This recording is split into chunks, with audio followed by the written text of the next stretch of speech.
We're on. Excellent. So we're just welcome to another exciting episode of the Terrorisk podcast. I'm here with my co-host, Chris Kim.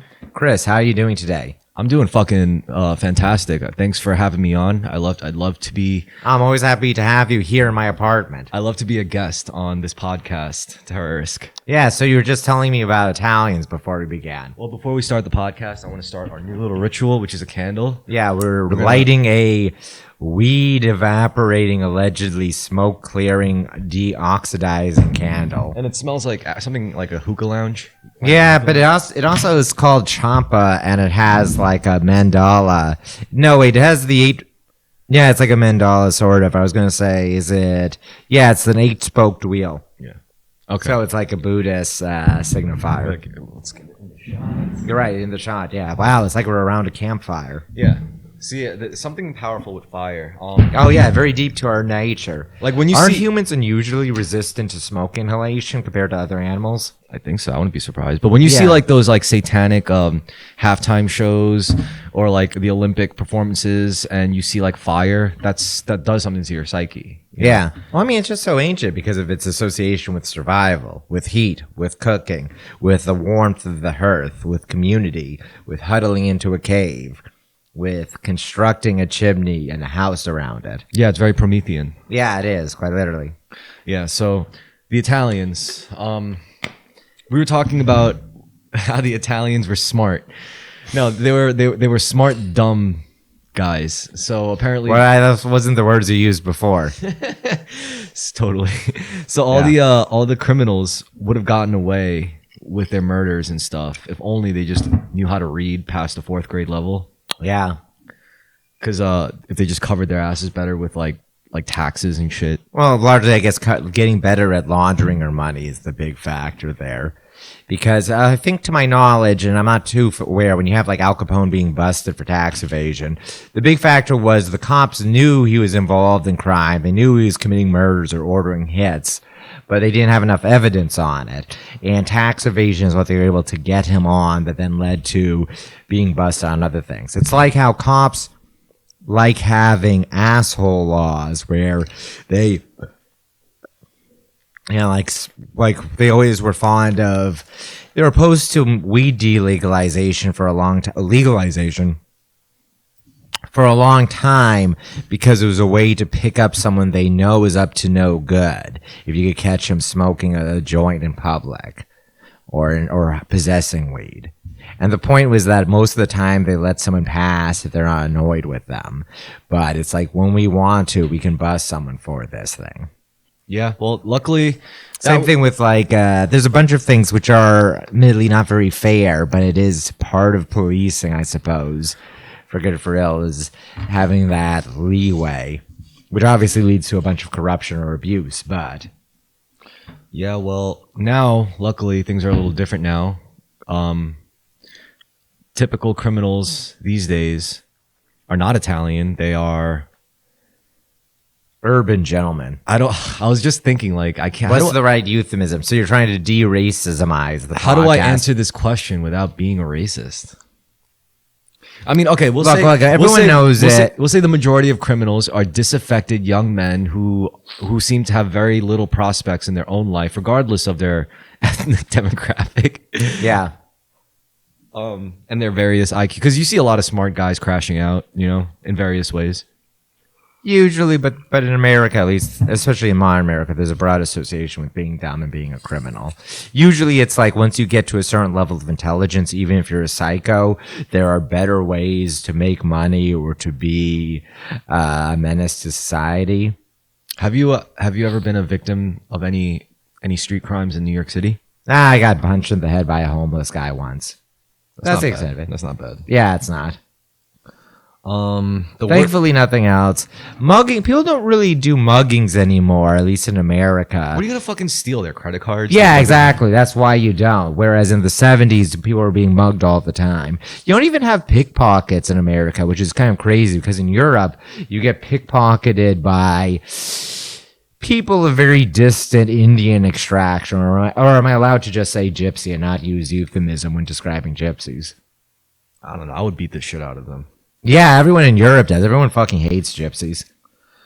Yeah, I mean, if My woke black ex who grew up in Paris told me once, like, I'm very opposed to racism except against gypsies. They deserve it. And she was like, Hitler didn't finish them off. And she would tell me that, like, in Paris, gypsy kids will just like run up to you and like try to rifle through your purse. and she was like, Hitler should She would like say that she would kick them and they'd run away calling her a monkey.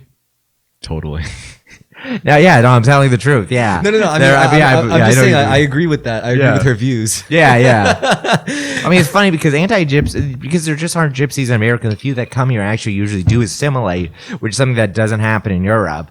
But I guess the strength or the norms of American cultural institutions lead to. And it's funny because there was a live talking point of not saying gypsy and instead saying Roma. But when you say Roma, Americans don't know what you're talking about, and they think you're talking about Romanians. Yeah. And Romanians, of course, hate being mistaken for gypsies, even though there's a lot in Romania. Either way, these are all just beautiful white women who are too poor from their home country and end up marrying some like gangly, nerdy Chinese guy or Indian guy or something. Yeah, it happens like a lot. Mail order wives. Totally. I mean, yeah, like I see it online. Like I'll see like these beautiful girls who are living in China and they're white and they're from like Poland or something. They speak very they're good Slavs, English, yeah. and they're educated. I'm like, what the fuck are you doing in China? And then like as I would follow them, it would dawn on me. It's like, oh, you're one of those like mail order wives. Yeah, there's a pretty whole much. bunch of those. I love the African ones when some Chinese guy brings a girl from a village in Africa to his village or small town in China. And like they seem the one girl that I was kind of like interacting with, she was like on a very spiritual kick, but so was I. And like the way she describes me and like her status, like she talked a lot of shit. Like she would make sub posts about me, and I would just ignore it because I'll be like, I get it. We're both on a metaphysical level, and you just don't like the way I'm going about it. Because I'm very happy, I'm very grateful. She's like, she made this post. She was like, there's things I want to say to you, but I have too much shame. And she also made another post like, oh, you think you'd want to meet someone who's like your match, but they end up unraveling you.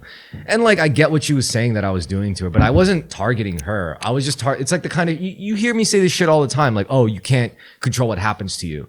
Yes. Like you can only control how we're all the same soul. the Meditations by Marcus. Yeah. And Aurelius. and apparently like, when people are trying to like be in that state of consciousness, it's like, you'll see another person who's like kind of going for the same thing, but then you're going to have like two wildly different perspectives and one's going to win out, Yes.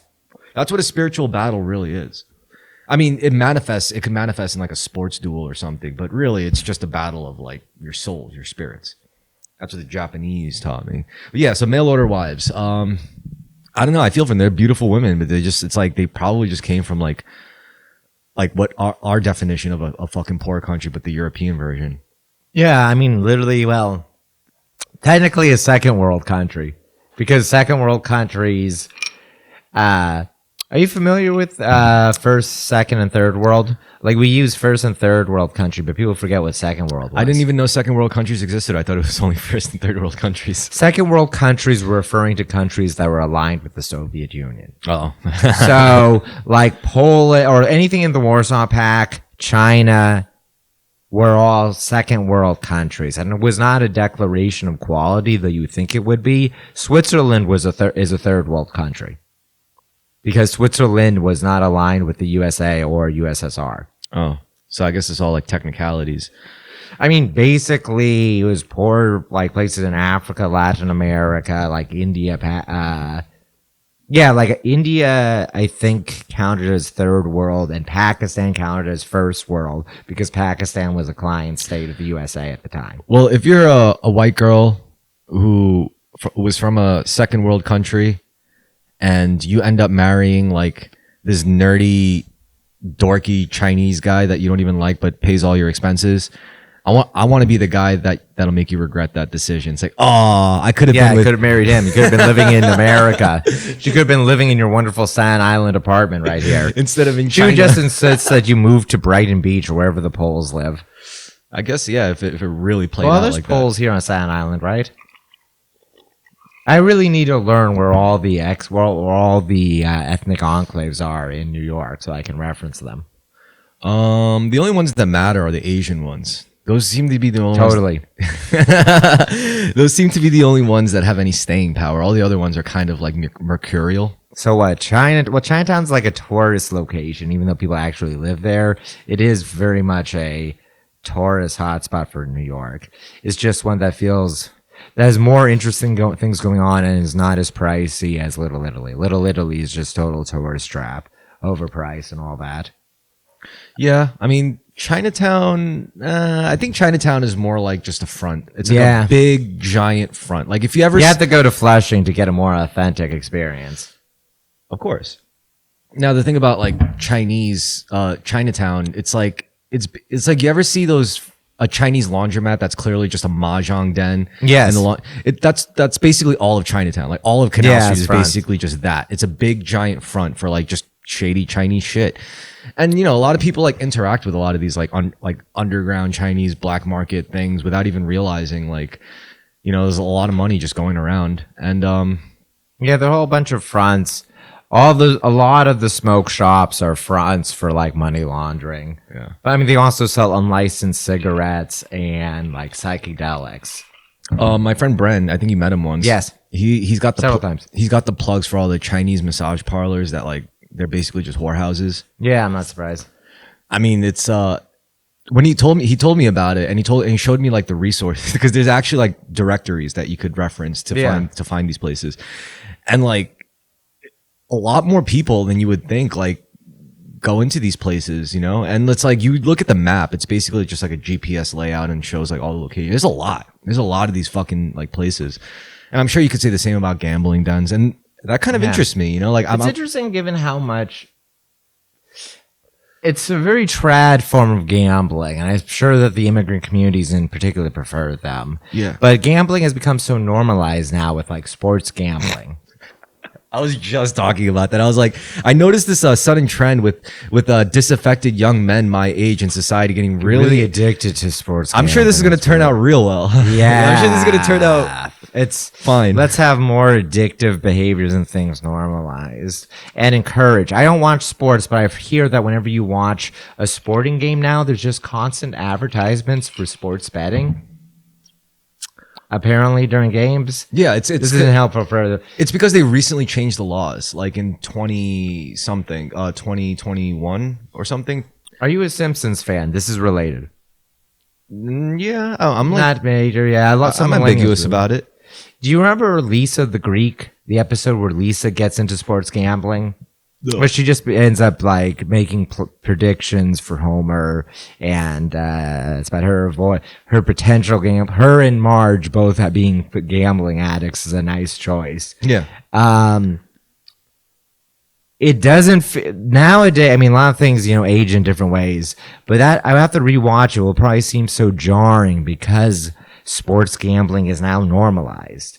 Yeah. You don't need a bookie anymore and all that shit. There's a lot of things, vices, that are fine or good to have condoned, but underground. But when you legalize it and make it above ground, it probably leads to really bad social effects. Totally. I mean, no, go on. I want to hear tell me about this. What do you think? I mean, I should just say totally and leave it at that. But the reality you're probably right. You're probably actually correct, but this is a very conservative take too, that you should tolerate drug use, prostitution, gambling, but you should have to go to a special venue to limit the prevalence of it. Particularly because of its addictive nature. It's probably for the best that you can't do it from your phone. Really, we should ban sports gambling and legalize Chinese mahjong dens. Yeah, but the idea is if you do legalize this shit, then you'll have like less people getting their fucking legs broken, less people getting stabbed for not paying a bookie, That's true. less That's a good people, point. Same with prostitutes, like less hookers getting stabbed in an alleyway, and all that shit. That being said, yeah, you're probably right though. Like the legalizing it actually does the opposite for some reason. Like when it comes to certain things, we think it's like, oh, if we legalize drugs, then we could end the war on drugs, which is a war on humanity, and blah blah blah. And yeah, that's but every solution is always going to have its like drawbacks. So I guess that's really the core of what you're saying. And like that's true. And I'm being too cavalier about those things because when you have actual crime involved, there's a lot of awfulness with it, as we can tell and know. Just because the type of personalities drawn to it by nature are antisocial ones. And you also, I mean, you also have like religion coming into play, because like, do people who believe in God, are they really pushed to like gamble and go see prostitutes compared to, I mean, people who are actually, if they're Russian novelists, they certainly are. Man, I'm just thinking of Dostoevsky, but yeah, or people who are actually, I mean, yes, they could cave into sin and it's like a big deal for them, but is it like a guy who just doesn't even believe in that kind of moral standard and just, I'll do it when I want, you know? Yeah, definitely. Well, it's very deep in human history. Gambling, I'm sure, exists. Back when we were hunting the mammoths, I'm sure they were rolling the mammoth bones to decide who gets larger chunks of meat. Well, also, I mean, it's interesting though. Like, I never, you would think I would get into something like sports gambling, but the fact you're is, Asian.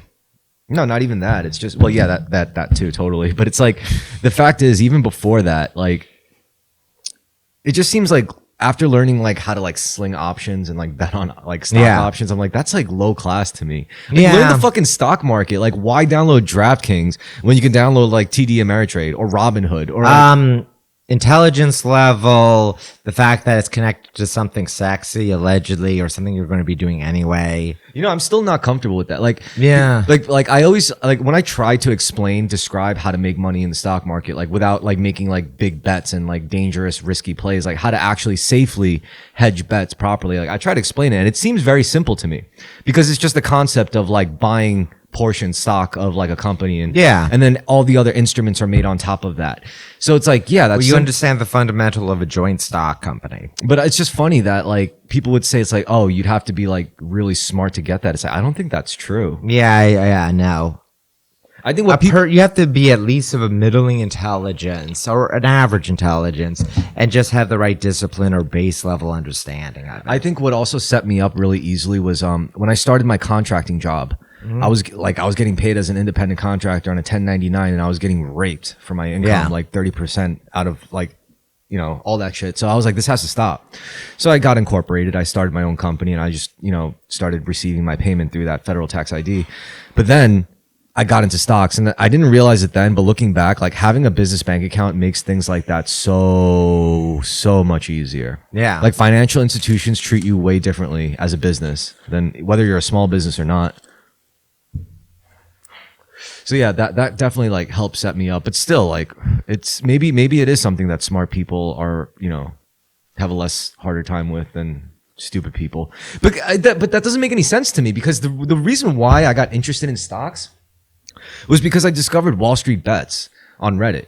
I mean, that's how I made the whole GameStop money. I was like, it's because every day I would entertain myself by looking at these guys like making like 2-day expiration expiry bets, like losing 20-30 grand at a time. I'm like, this is clearly not for smart people, you know, because why? But I don't know, maybe to even lose money like a man, like you got to be smart enough to get that far. Yeah, I agree. I don't know. You just have to have the time and the ability to focus on it. I think it is outside. You also have to have willpower. Like, you know, you got to be able to stomach losses and like not like cry about it. Whether that means you have enough money to risk, or whether that means like you just have like the right attitude. Because some people are too greedy and some people aren't greedy enough. Or too cautious. Yeah, exactly. And it's also funny because the reason why I like the stock market is because it's not really rational. It's not based on any actual financial metrics of a company's finances. It doesn't really reflect a company's value. It's purely psychological at the end of the day. So it's kind of like astrology for men, except there's money involved. And to me, that's way more fun than sports gambling. That is so fucking great. You know, like that's a fun game. Whereas sports betting, like, first of all, that's fucking rigged. Second of all, like, really? Like, are you stupid? I mean, I know I know like options trading can be risky, but with sports betting, it's like might as well just fucking burn your money, set it on fire. Yeah, maybe that's part of the thrill. Maybe gambling addicts are addicted to losing and they prefer the randomness of something like a football game compared to the stock market. Maybe they like that there isn't actually a meta to make it work overall. Well, there isn't even a meta in the stock market either. Like plenty of people, smart people lose their fucking shirts all the time. That's true. I mean, what I do is I just maybe they like the instant high of seeing the sporting game, the big unexpected touchdown. I don't know sports, so I can't do sports analogies. No. Do a bunch of them right now about how random chance can be evolved. But maybe you're right. Maybe if these people were smart enough, like they would actually understand if they get the thrill out of that. Imagine the thrill of like, oh, you're flying back home, flying back from vacation and you're riding Spirit Airlines. And it's like, all right, well, boys, I just had like 3 tequila shots at the airport Chili's. I'm going to dump $10,000 on 2-day expiries on Spirit Airlines. And if I don't die, if the airline's going to function correctly, then they should come out ahead. And, you know, it's like, it's funny because during COVID, this was very easy to do. It was like this, it was so easy to just make money. Like, because everything took a nosedive. And everything then like took a nosedive and was having rapid market changes. Well, so you had a stimulation of following it, or we're seeing the big losses and gains. Yeah, because like people were making like stupid ass fucking bets, but like, you know, half of these stupid ass fucking bets were like hitting. So that was fun. That was really fun. But then like, you know, I grew up. I got over that. Mm-hmm. Now like all I do when it comes to crypto coins and stock. Well, now I don't even fuck with stocks. Now it's all Bitcoin. But what I would do is I would put 20% of all my income into an investment, whether it's like a long dated stock option or whether it's fucking Bitcoin. Just 20%. You know, I use the Jewish money system. It's not a joke. I know. Yes. Yeah. It's a good system. I'm thinking about it. What, 20% you're putting into a savings, 20%? No. It's 10% to God first. Okay. Then 10% to charity, family. Then another 10% for a rainy day. Then 20% to your investment. And 50% on whatever the fuck you want. Drugs, hookers, alcohol, cars, watches, jewelry. We were talking before about having thorough rules and regulation in order to your life can improve it and improves it exponentially. Yes. Or compoundingly, maybe not exponentially. It's not rules. It's more like underlying principles. If you have underlying, because like the rules are just techniques, and if you steal techniques, like that just makes you mediocre. What you have to do is you got to learn how to like steal the underlying principle of a technique and then turn that into your own techniques and use that because that's going to work for you the best. What I mean by that is like I'll have a lot of techniques and rules like journaling every single day, staying away from porn, earning my vices like my alcohol and my cigarettes, following through with my word when it comes to like projects and work and shit like that, stuff like that. You know, these are just all techniques, but the underlying principle for me, and I say this recently, I haven't always known this. Like I made rules for myself, but I didn't have an underlying principle until recently. And I realized the underlying principle for all my shit is alignment of mind, body, and soul. All of these different things I do are ultimately in pursuit of me having inner alignment. So my mind, body, and soul are not like at war with each other. So that's my underlying principle. And that's what I was trying to say to what you were saying. It's like, yeah, rules and structure is important, but what's even more important than the structures and the rules themselves is the alignment, the self-alignment of mind, body, and spirit. Well, that could be your principle. It's my principle, but like everyone has their own principles, but it's important. Like if you're trying to master something, whether it's life, whether it's a skill, a craft, like you got to figure out the underlying principle of it. Otherwise, you're just interacting it in this blind manner. You're just fumbling with it, spending all this time with it, but not getting as much as you could out of it, or getting intense pain because you're not understanding its fundamentals. Also, it's not even like something that you have to choose. Like if you keep doing something, one singular thing, like whether it takes you 8 years or whether it takes you 80 years, you're gonna find the underlying principle to what you're doing because you can't help yourself. Like first of all, like unless you find the underlying principle to something, more than likely you're going to quit. You're going to be like, I don't get this. I don't know why I'm fucking spending my time doing this. I really don't understand it. And you could say that about anything. Like I like martial arts and it aligns with my principles, but someone with a completely different set of principles could try martial arts. It's like, this just doesn't jive with what I believe in life. And I'm like, fair enough. And and it doesn't end at finding your underlying principles, because once you do that, then you're going to contend with and be compared with other people who also found their principles, and then you battle your principles out in your crafts and stuff like that. And many people are unprincipled today, or rather lacking any principles whatsoever.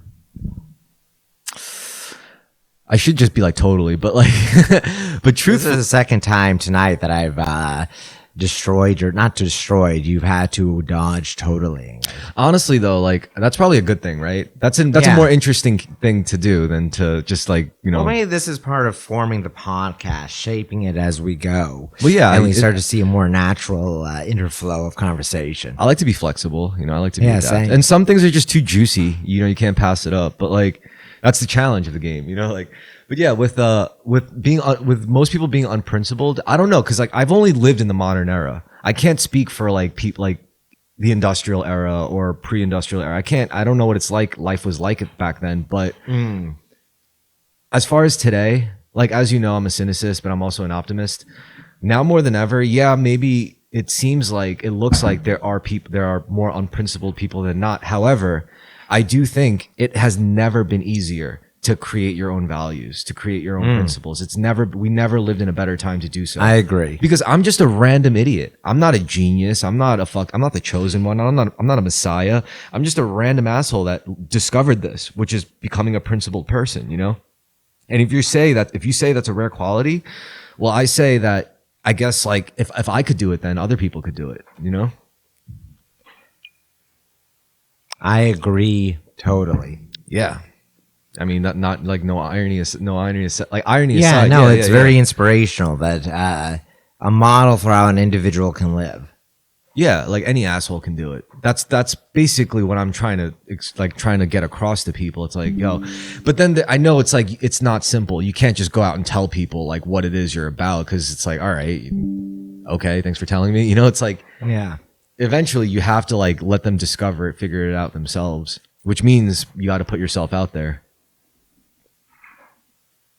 So yeah, I mean, it's Agreed. if you could enjoy that process, I've learned to enjoy that process. Because it's kind of mischievous in a way. Because like, you know, you got something over a lot of people, and you're trying to do the right thing by it. You're trying not to like be like a sociopath. You're trying to, and so what option does that leave you? You can't force a horse to drink water. You can only like show them the way, and the only way to show them the way is to embody it. So it's like, that's it, and that's exciting enough, you know. If you do that long enough, people will be like, what the fuck is up with this guy? Why does he have so much energy? Why does he seem so much smarter all of a sudden? You know, it's like, everyone's really, it's like, what really makes you stupid, other than like your genetic limitations, would be like your emotional baggage, your traumas. You know, how could you focus on being productive when you got like shit hanging over you, you know, emotional shit?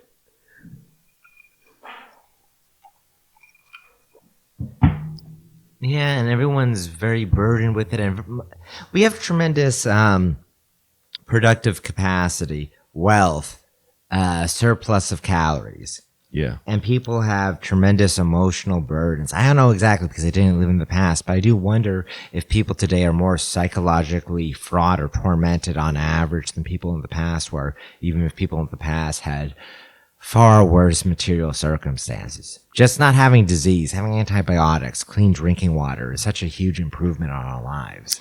Well, I would argue, if I ruled the world, hypothetically, Yeah. I would say people are exactly where I would want them to be. Healthy physically, but mentally and emotionally in turmoil. They make perfect customers. Yeah, I agree. They make perfect workers. I actually agree that customers more so than workers even. Yeah. You can't seduce a content person. Yeah. There's a certain value, I guess, in just in giving people money so they can be optimized as customers. A customer who's not even working. Yeah. But a customer will work just so they could fulfill being a customer, you know? That's true too. So yeah, I think it could be intentional. It could be by design. I mean, that's going into like conspiracy theory territory, you know, when you talk about like reptilians and QAnon shit. You know? I guess it could be a purely, you don't have to go into conspiracy theories. It could be a purely emergent phenomena. if you want to, yeah, if you lay it out the right way, you're absolutely right. You could look at it purely in a materialist context. And you know my bias. That's my inclination. I mean, sure, yes. I definitely have to lean onto that because I still have a job. I still have to be a normal fucking person. I can't just read tarot all day. You know, like, yeah. No, I totally get it. Like, this is probably why I'm a cynicist and like in my optimism. That's the only way I could balance it out. A cynic. A cynic. Yeah, I was going to correct you, or I was wondering if we're making a particular point by saying you were a cynicist. No. Are you trying to say it's like synesthesia, where no, colors and I meant shape? cynic, yeah. I corrected it, yeah. But yeah, like that's what it is. You know, it's truly not just conspiracy. It can easily, it's a slippery slope down that lane. Once you start like saying things like, oh, the reptilians are fucking with our music. It's turned people gay. They're pushing our kids to look at porn to turn them gay. I mean, look at any gender non-conforming person that hasn't regularly looked at porn. You're gonna find not a single one. That's true. A lot of FTMs are porn addicts. All of them T's are porn addicts. MTs, male twos. No, all of them T's. Them T's. Yeah. Oh, that's a good formulation. MTFs to FTMs, yeah, and FTMs, yeah. And look, I'm not saying like, oh, if you look at porn, you belong in hell. No, I used to look at porn just like everyone fucking else, which is why I'm so passionate about it. Because it was like night and Speaking of addictive substances that perhaps should not have been normalized, pornography. Yeah. Yeah, I agree too. I mean, for me, it's like I'm only so passionate about it because I know it firsthand. Like I've seen it night and day, and it's not like I ever had a moral bent to it. It was always purely experimental in nature. It's like, all right, well, I've looked at porn regularly for X amount of years of my fucking life. Let's try being without it. Because no one. I was never like in a part of a religious institution. I was never like pressured by my family to do anything. This is all me. I was just wanted to experiment. I just wanted to optimize myself, and I was told this could optimize you more, so I tried it. And there was even like biblical proof, and like spiritual texts were kind of like saying the same thing. So I was like, all right, let's give it a go. And I gave it a go, and it actually fucking works. And that's why, like, I'm not trying to preach it as a moral thing. I'm trying to preach it as a male energy, physical biology thing, you know? Which is desperately needed because so many men, particularly young, it's real. Now, I don't want to bring it there, but you're right. It's a huge tragedy. I speak for myself here that so many men in their 20s wasted their vim, their vigor, their energy being in a depressed. They're louche. Yeah. Be masturbating, playing video games, smoking too much. Would it be better if video games, you could only get video games at an arcade? If video games were a controlled substance? Possibly. I think it's,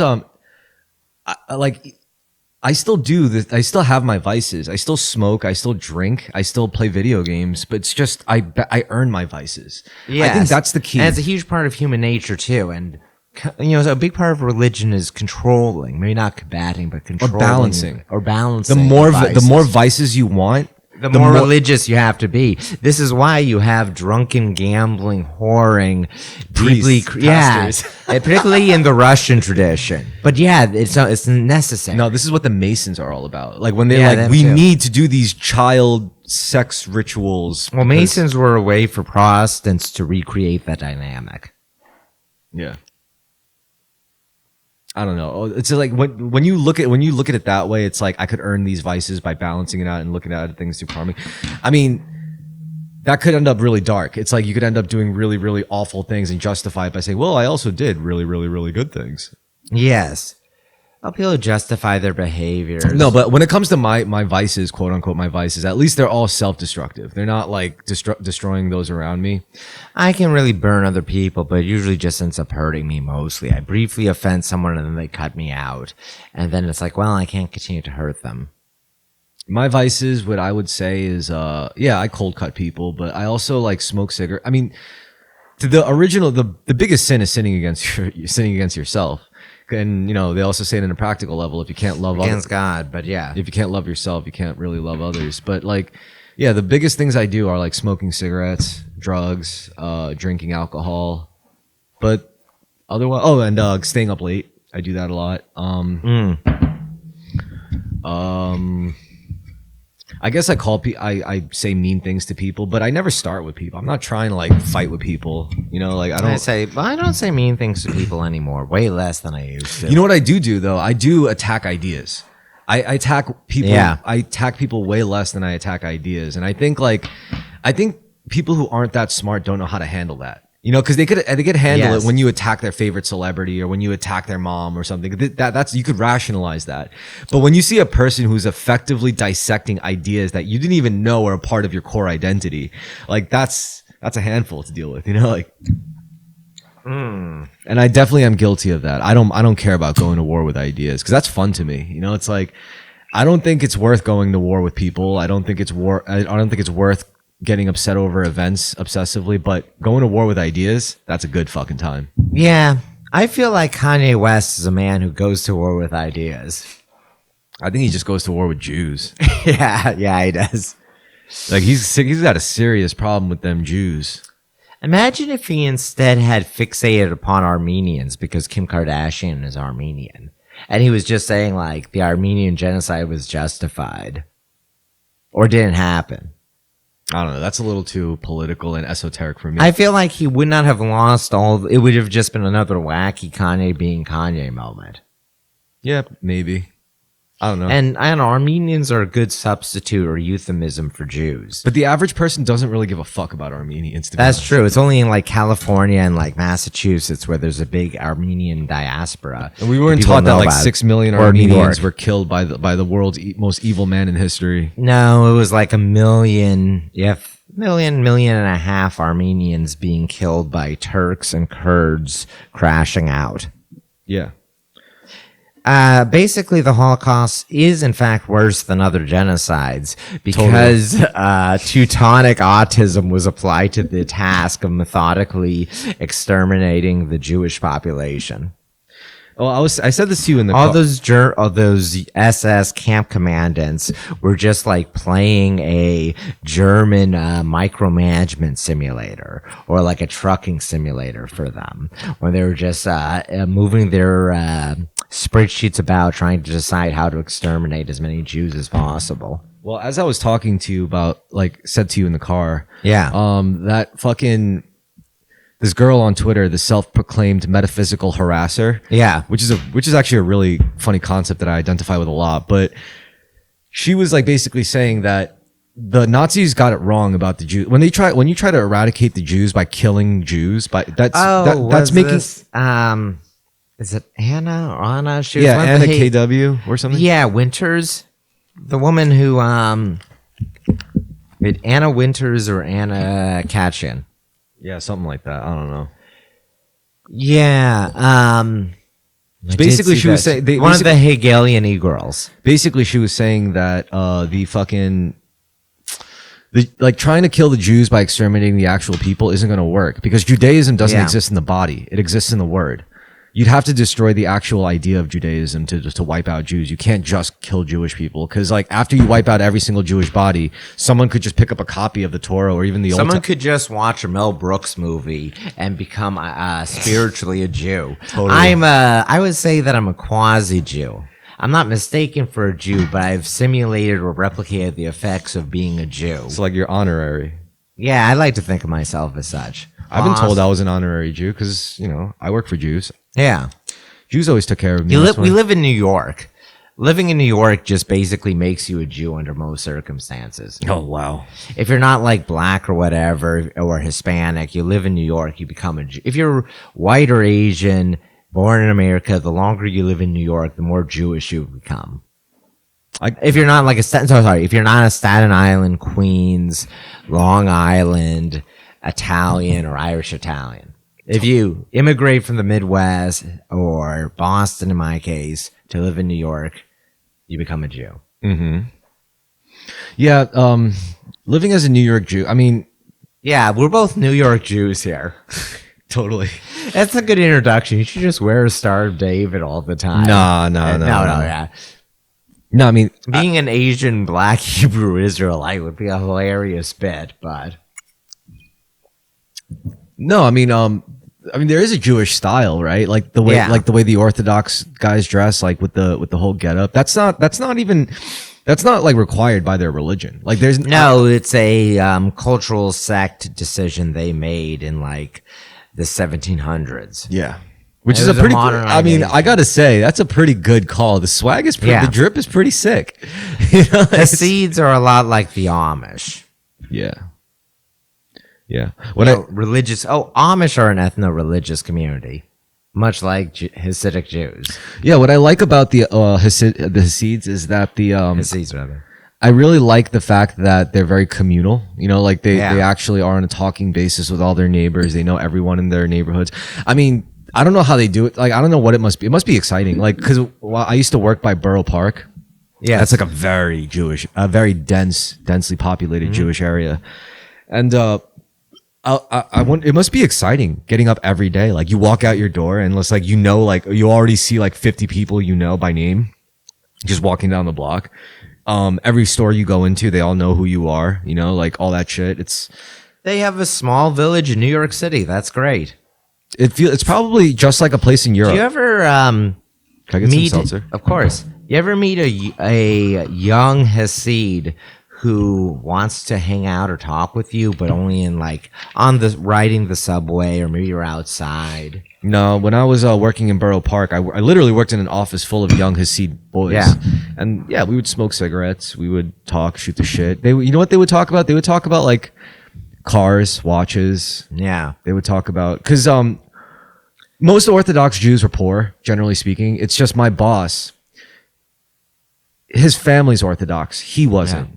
So it's like when he started his business, like he would draw from like the Orthodox community, and he would hire like these young, precocious young boys. Impetuous, I should say. Not precocious, impetuous young boys who just want to make money. And they did. A lot of them fucking made a lot more money than they would have working at their fucking dad's shoe store or whatever, in like on 37th or something. I've had them like a couple of times, just conversations on the street or like on the subway with a young Hasidic guy. And usually when he learns that I know a decent amount about the history, I'm kind and friendly, like he opens up a lot.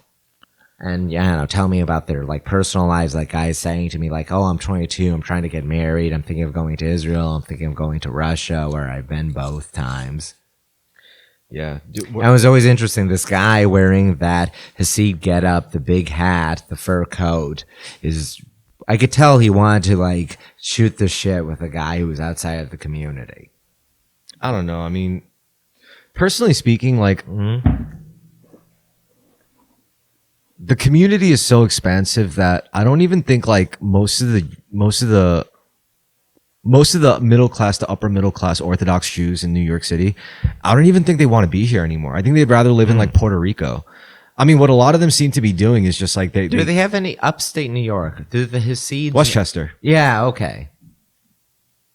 So I guess if you want to get out of the town, I'm sure they probably have a. What if the Hasids gradually colonize all of upstate New York? Yeah, next to the Chinese. Yeah. Yeah. You go upstate in New York and you're just surrounded by Jews and Chinese. Yeah, pretty much. And but the ones with money, they want to move to like Puerto Rico. Interesting. Because Puerto Rico, you know, you're still technically. Yeah, they still wear the same getups in Puerto Rico. I mean, the truth is, like, if you have a lot of money as an Orthodox, like, out of the ones I know, I only know like this one family who's out there right now, and there's a community out there, and I know that this family they keep kosher, you know, Yeah. they do Shabbos, they observe Shabbos every Friday to Saturday, they do all this shit. I mean, that's really all it is, right? Just keep kosher, just keep Shabbos. I mean, if you're really hardcore, that's a different story. The more hardcore you are, though, if you're truly hardcore, if you're hardcore about this stuff, you eventually lean into the mysticism end, where the point of all religion is like, it could all seem too Protestant, too prude, you know, it could all seem like way too like restrictive, but if you do get something out of it. You know, it's not all like just enslavement and oppression. Like, the truth is, if you did follow these rules, like, you do get benefits. That's just what I keep saying like all the fucking time, but it's fucking true. It's totally true. It hones the people, both in like how they're raised, and probably selects for certain behaviors over the long term in the community.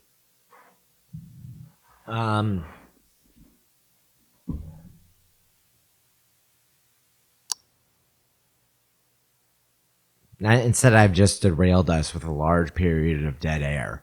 I don't care. The candle's burning. That's all that matters. Yeah, we have to keep talking until this 8-hour candle burns out. No, we'll save it for other episodes. I know. It's No, not even I'm 8 gonna hours. make this. I'm gonna Probably make this. more No, like 12 hours. I'm definitely gonna make this a thing. I like the candle burning for the podcast. 16. Yeah. I think it adds good energy. Yeah. I think so too. It's very pleasant. We, in the podcast, are engaged in something similar to sitting around the fire. Yep. Same thing as like having a candle at dinner. Yeah. Yep. So I don't know. I mean, I know a lot of my friends are anti-Semitic.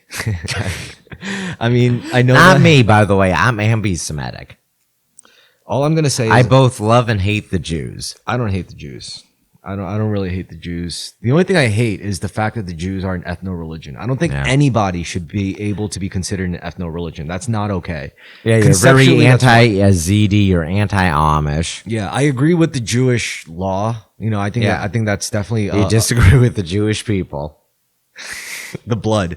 I agree. Yeah. I disagree with the concept of the Jewish blood. What are you gonna what are you gonna tell me? Oh, we're descendants of fucking Abraham and David and Solomon. Yeah, all right. Tell that to fucking Yusuf from Syria. You know, like yeah, right. Well, man, yeah. People in the Middle East, like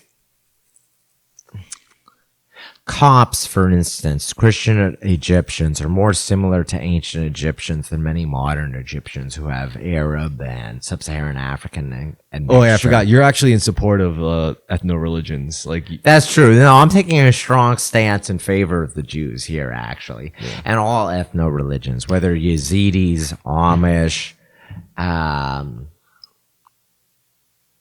I guess begrudgingly Hindus. But the way the Jews do it, it's such bullshit. Because do you have any idea how many Jews got excommunicated from being Jewish just because their moms weren't Jewish? Yeah, I mean Judaism. It's clearly not by blood. Then it's arbitrary. It's an arbitrary fucking rule. I think there's probably historical reasons with. It's probably because of like bride rating or stuff like that. Like being Jewish was limited to the women within the sphere.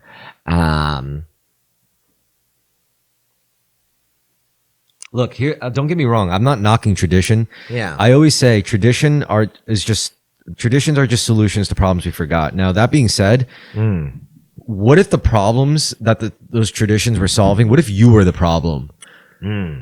Then it's a different story. You know, it's like, yeah.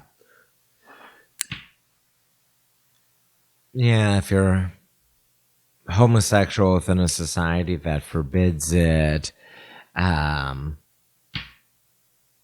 not. I don't know. That was no. That's different because you can't say people are born homosexuals just as much as you can't say homosexuality is a choice. You can't say either or. Yeah, I agree with that. I mean, don't get me wrong. A lot of people like to claim either or, which I used to do, but then I decided. I think it's a lot more variable, and it's variable in all people. Yeah. Maybe like formative sexual experiences or moments in like your adolescence, which are filled with yeah. It's better. It's safer to just say it could be either or. Honestly, you could either become gay. Or perhaps be born it's gay. both. Yeah. It's a state of being that is reached by both natural and nurtural directions. So there routes. routes, and there is a biologically historical precedent to homosexuality. So you can't really like. Transness is different because transness can only. Well, historically, transness and homosexuality, or MTFs at least, were deeply connected. I'm not talking about transness in like the exception to the rule cases, like where you have hermaphrodites or intergender people or stuff like that. I'm saying like the concept. Sex, but yeah. The concept, a modern conception of trans. The other one, this one. That makes sense. I'm saying like to actually change your body, like down to the cellular level, which I think is possible. I think trans people, if they stick with it, if they stick with it, they'll get to that point. Yeah. Not in their lifetime now. Yeah. Maybe not. Trans is a social movement where. It shouldn't be. It Does should be. It should be the political social movement outpace the technological development? It should be a transhumanist. It should be. Yes. Yeah. It should be a technologically enabled transhuman. Which is why the best trans people are Programmers. tech trans Yeah. programmers. Yeah. If it's Nick's land, yes. Yeah. That makes sense to me because I'm like, all right, yeah, there's a clear road. If it's just like, it's like where you try to make it like this. At They're least trying to politically legislate for something that is not scientifically, technologically possible yet. you know what I think you'd have instead of doing the whole psychological route, you would have a way better chance with the spiritual route. Like I was Yeah. a woman in a past life. Yeah, I agree. That makes way more sense, you know, and it works way better than saying like gender is a social construct, blah blah blah. It's like no, like don't do that. Like you know, Yeah. you're just no. That's just going to war. You could do this without going to war by going to the spiritual path, you know. Yeah. I'm going to take forever to roll this cigarette because I'm You want me to already roll it drunk. for you? No, I want to do it myself. Thank you, though. Yeah, I'm a good roller because I have nimble. You smoke weed all the time and you have high manual dexterity. because of my Asian nimble fingers. Yeah, exactly. Yeah. Asians just have a natural dexterity bonus, which is why they're so good at assembling electronics. Yeah. They have to navigate their, on average, smaller There's penises.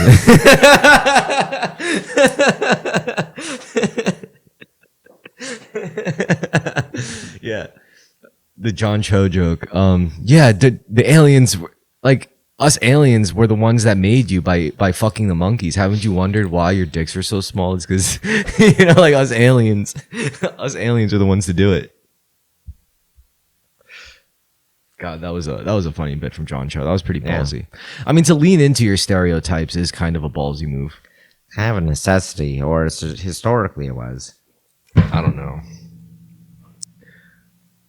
I mean, I remember that was a big, that was a big collective insecurity for society, like the various stereotypes that would plague like everyone. But you know, it's like That was, from like either 2012 or 2014 onward for a decade, people were obsessed with things like that. yeah, but like I think that was the one good thing about woke culture is because it really threw a wrench in a lot of stereotypes. It turned a lot of tough, super aggro alpha male black dudes into like these gay fairy weebs. It turned a lot of like Chinese guys into psycho bodybuilders. That's true. That's this is a very good piece. I'm going to say totally, but no, I want to hear more about this argument. This is a great one. I like this a lot. No, I mean, that's exactly. I said it. It's like the one good thing about woke culture was the fact that it actually kind of did fuck with stereotypes a lot, you know, or at least it shined a light on exceptions to stereotypes more.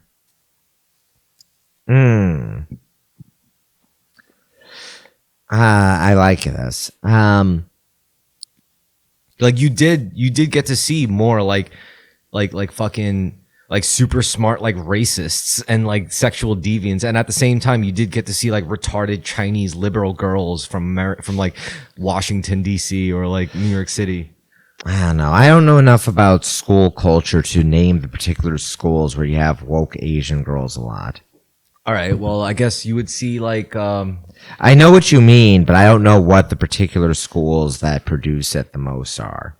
all right, let's say you would see actually, you know what, the proto version of this would be like the Wigger. Yeah. Oh, go on. Yeah, that's that set the precedent for bucking stereotypes, quote unquote. It's the quote unquote Wigger. It's the white dude who acts black, right, so to speak. Yeah. I mean, was there a terminology for a black dude who acts white? Like they call him what, an Uncle Tom? Maybe Yeah. that was the real prototype.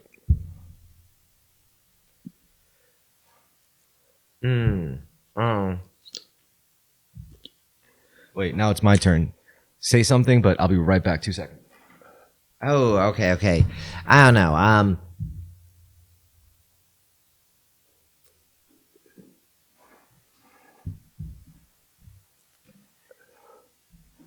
He just starts lighting shit. Yo, I got this Yeah. for the podcast, by the way. What are they? Matches? Yeah, wooden stick matches. Oh, thank you. Wow. Because I know you enjoy matches. I do enjoy matches. Here, And this now you is- have a tiny little supply. These are super cheap too, but now you have a supply of wooden. You're a very generous host. You're very thoughtful. I always say it, but it's very true. As I make a mess here trying to roll a cigarette and failing because I'm too high. Also, was using the wrong papers, but Yeah, I don't know. I mean, hospitality when it comes to hosting these things, very important. I mean, it has to be at least a nice, fun, pleasant experience. It's just, I don't know. for I mean, everyone involved, yeah. the podcast started as an experiment, but like over time, slowly, I'm becoming more and more invested into it. You are, and you're thinking a lot about how to make it work and how to make it benefit everyone.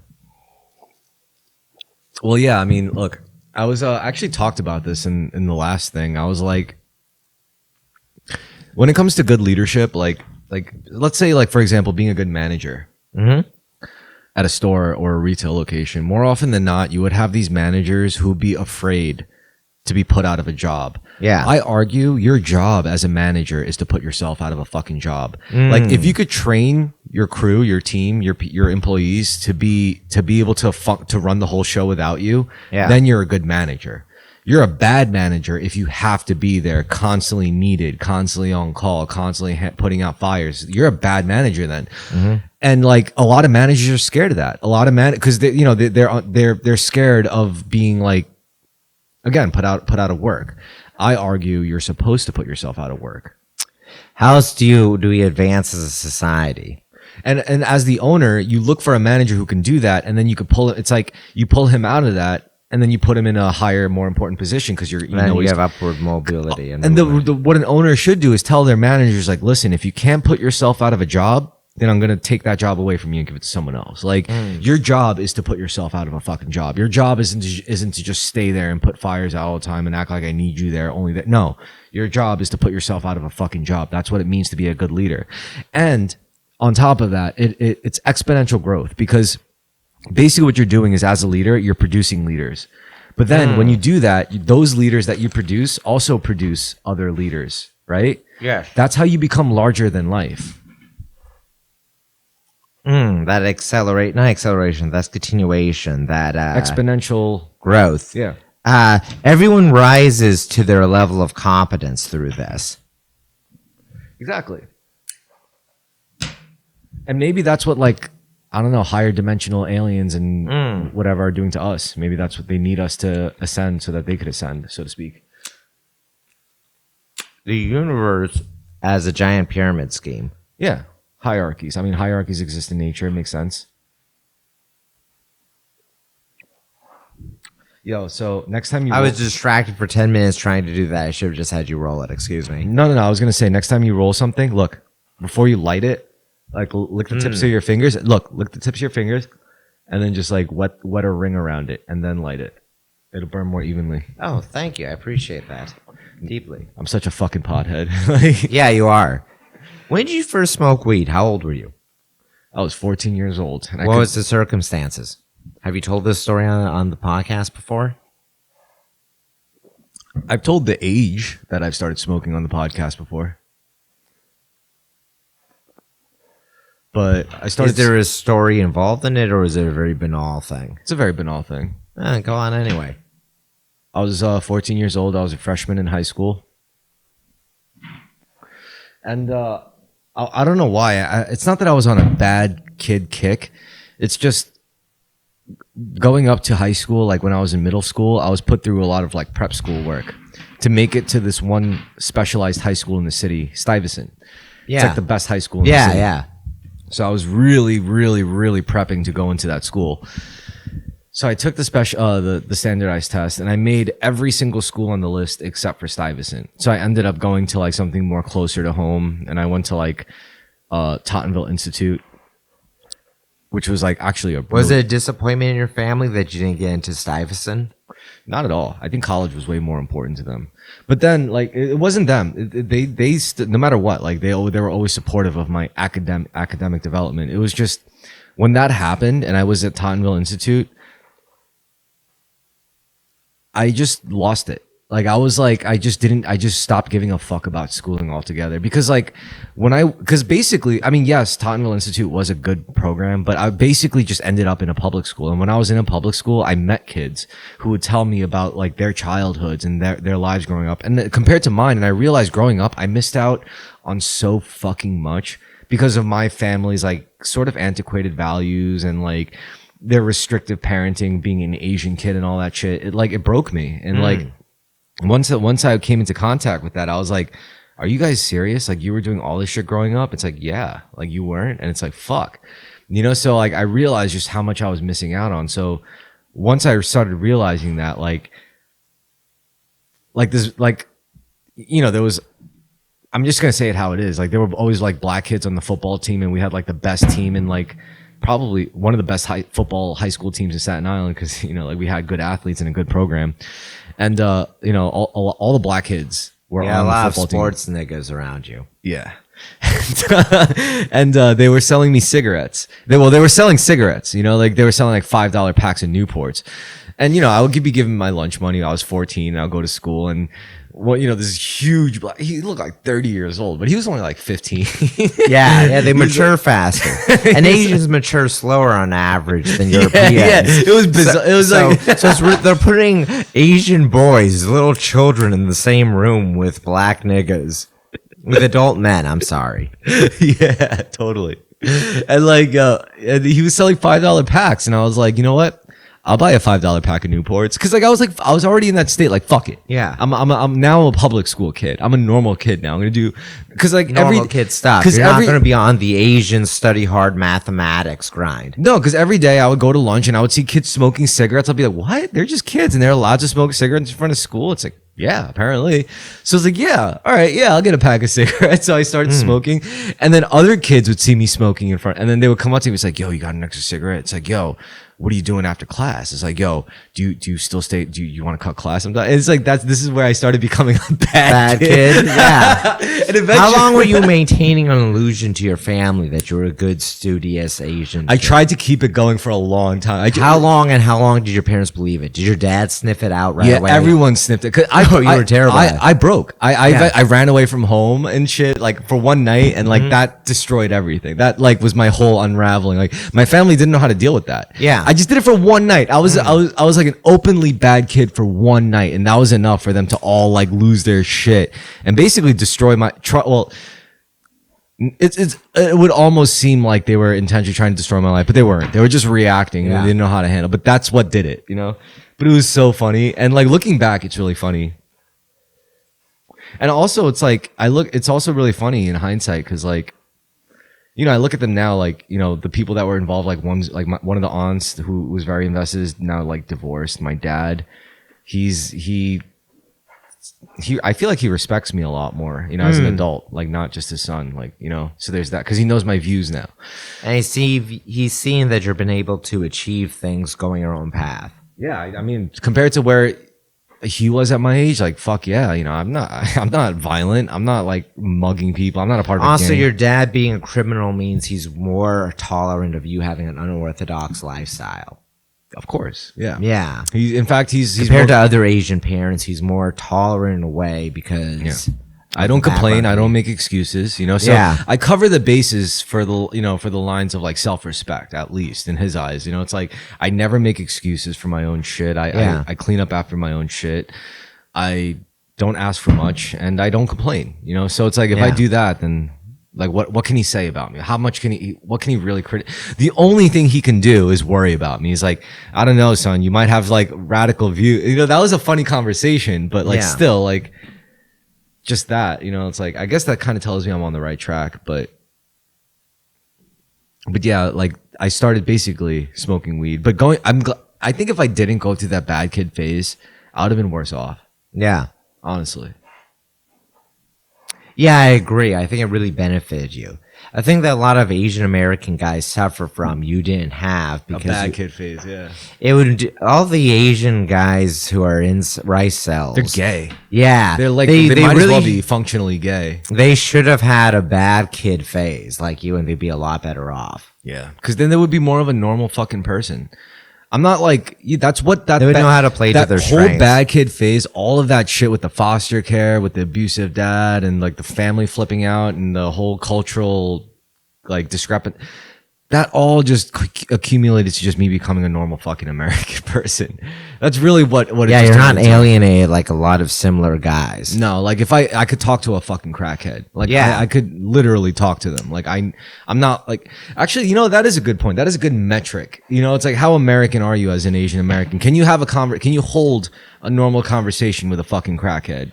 You're an assimilation success story, unlike a lot of second generation Asian American people. I don't even want to say success story, but I guess like it's some baseline. It's like a good baseline to have. At least be like me. Then you could work on being a lot better because there's plenty of room there, I feel like you're a distinctly American figure. Me? Yeah. Yeah, of course. I identify as such. I identify as an American. I Yeah, have to. same. Yeah. I may not look the ideal, but I definitely, what? And I was talking about, I think your accent does a lot. Because of your accent, people might think that you're foreign born, but the second they hear your accent, they can place you as a New York. do I sound New York? Yeah, you do. I sound like liberal New York, though, not exactly. I don't know. No, I think combined with the way you dress, you come on. You're a Staten Island guy, and that's noticeable. Possibly. I think between your accent and the way you dress, people will recognize I don't you know, as Staten Island people, guys- maybe I'm wrong. I think people will associate you with like Italian Americans. They or don't really whatever. talk like me, though. No, but you're like an Asian equivalent to them to a lot of people, I think. Maybe. Maybe I'm wrong about Maybe. that. All right. So, like, let's say the Italian American guys. I bet people meet you and they think this guy votes Republican. Nah, I think they would be surprised I would vote at all. But I think it's like, Hmm. it's like, let's say you have a group of Italian Americans and then you have like me, right? It would be like the equivalent of like, you have like all the black guys in the hood and they're mad hood. And then you have the one Indian guy hanging out with them. Yeah, okay, fair. Very good comparison. You're right. I'll concede to that. You're a distinctly New York figure, though. I guess. Possibly, yeah. I mean, I would like to think though that I could, if I did go to like, actually no, I know this to be true. I have gone to other states. I have like successfully conversed and interacted with people from, because I know how to meet people where they are. You know, Yeah. like, and maybe the only reason why I come off the way I do now is because I live in a place where I have to meet so many of these people where they are. Whereas if I lived in Tennessee, maybe before long you'd see me wear like a John Deere hat. And Yeah. like a fucking, like a flannel shirt every day, and it's like blue jeans, and I'm like, yeah. It's all part of where in America you're assimilating to. America has a lot of different forms, I suppose. Well, I did come up with this new fashion trend called local core. Okay. Basically, you could only wear clothes that are within like a reasonable traveling distance to you. So basically, if you live near nothing but like a Dollar Tree or a Target, that's where you shop. If you live near nothing but like luxury bug traps from the city, then that's where you go. If you live near nothing, but like if you live in the middle of, Immigrant stores called beautiful things that are selling like surplus items and discount outlet if you live in the middle of nowhere, you wear like animal skins and shit. So basically, the more hardcore you are, the closer you get to your home. It's like, I only shop, I'm so local core, I only shop within a block for clothes. Or it's like, I'm so local core, I it's shop only within- things I can make from things that are in my apartment. Yeah. So it's like local core. Yeah, that's a good Yeah. one. I think it could work. I like this as an idea, yeah. Local core. Because I think it would bring culture back to a hyper consumerist, consumerized. Make it very localized, yeah. Yeah. Historically, clothes and fashion and things are just made locally. It would maybe artificial, but at least Yeah. it's fun. It's local core. Yeah. And then this guy retorted in the comments. He was like, I'm actually ascribing to the opposite idea, where you specifically wear things that are completely like as Foreign from you. I called it foreign core, but he was like, yeah. So, I'm gonna go out wearing my dashiki and my haori. or if you work at like a gas station in the middle of Nebraska, you wear like a tuxedo every single fucking day. Yeah. Or if you live in like the jungle, you wear like a fucking, you wear a tux or something. Yeah. Yeah, that's fun. Thank you. That's really fun. Yo, so you prefer soda with scotch, right? I drink scotch neat too, but a blended mid-tier shelf scotch like this I'd like with soda. My favorite mix. It does also open up, particularly just a little bit or a few drops of water can open up your taste palette of various scotches. My favorite mix has to be water, like just a dash of water, like scotch, like a heavy smoky scotch. Yeah, it does. Yeah, very peaty scotch, peated. Yeah.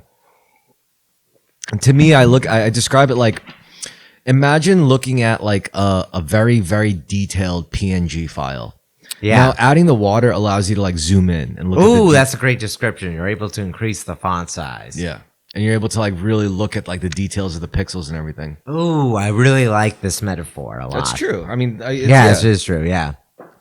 Because like, you know, I didn't know about scotch and water until like I saw Inglorious Bastards, you know, because he was like on duty. It was a scene with the officer. He goes to see some like guy in the British parliament / bureaucracy or what. I don't know. He was some high level official. And he was like, he's like, you want a drink? He's like, well, I'm on duty, but if I weren't on duty, I'd like a scotch and water. And I was like, scotch and water? And then I looked it up and I was like, yeah, it helps you actually like discern the flavors. And I was like, oh, so it's like looking at a PNG file and then you zoom in. Yeah. So scotch and water, folks, if you're listening, it's a good mix. Yeah.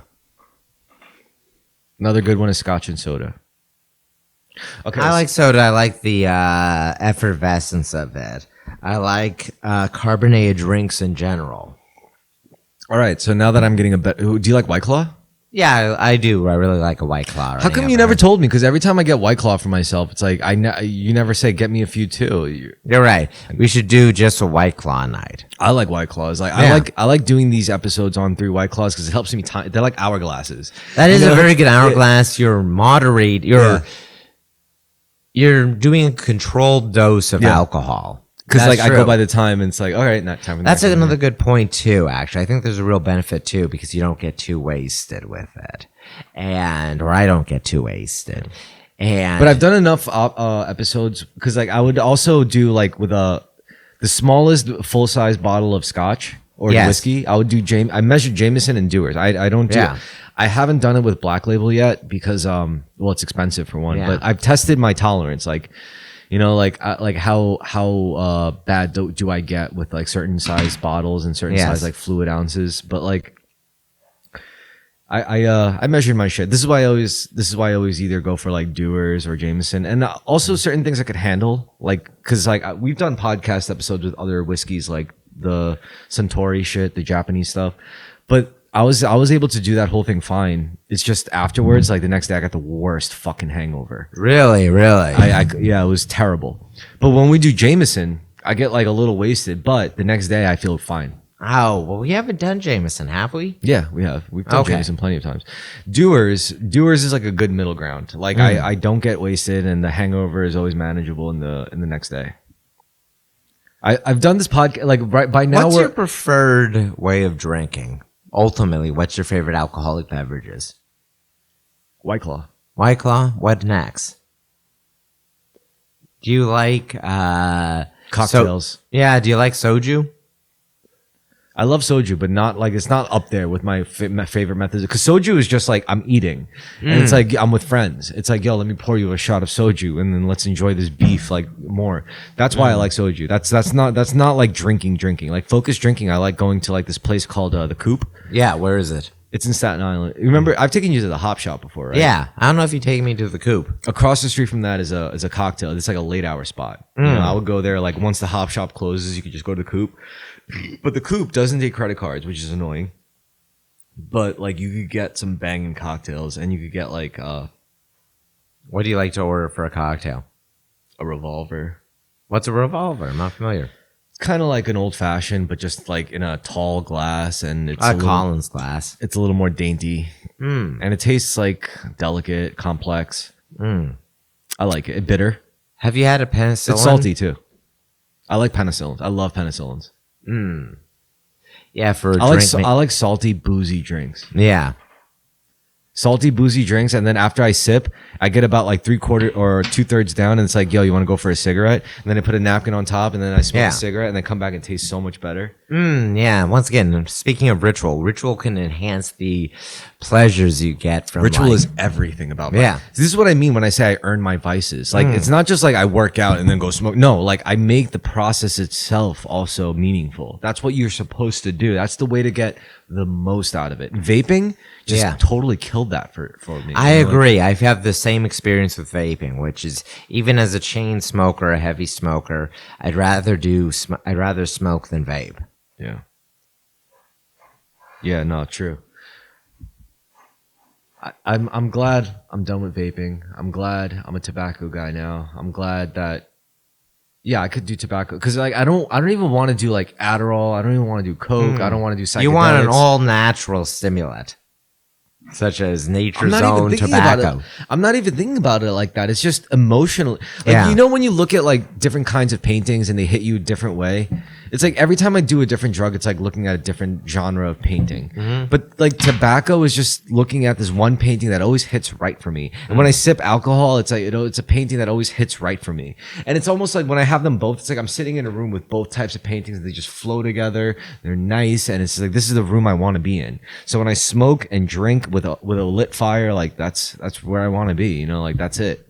I mean, Coke could add to it. Coke could add like a little neon sign somewhere in that room, or like like maybe a little half tab of acid or full tab of acid could add like a fucking hookah, a giant hookah in the middle of the room. You could augment your experiences, which is why I leave room. I want my room, which is just like these two genres of paintings, to have open space where once in a while, let's bring in a hookah. Once in a while, let's bring in a neon sign. Once in a while, let's bring in a stripper. Yeah. It's all metaphor. I'm speaking in metaphors, but like I hope people get what I'm saying. I certainly do. I think I do. Yeah. Because you're crafting your reality, altering it with like substances, and if you're gonna do that, then you might as well curate it. Yeah, you really should. Any kind of drug abuse ought to be in a curated environment, like an opium den. Exactly. Or you ever been to an opium den? I haven't. You know what I think is like my opium den? What's that?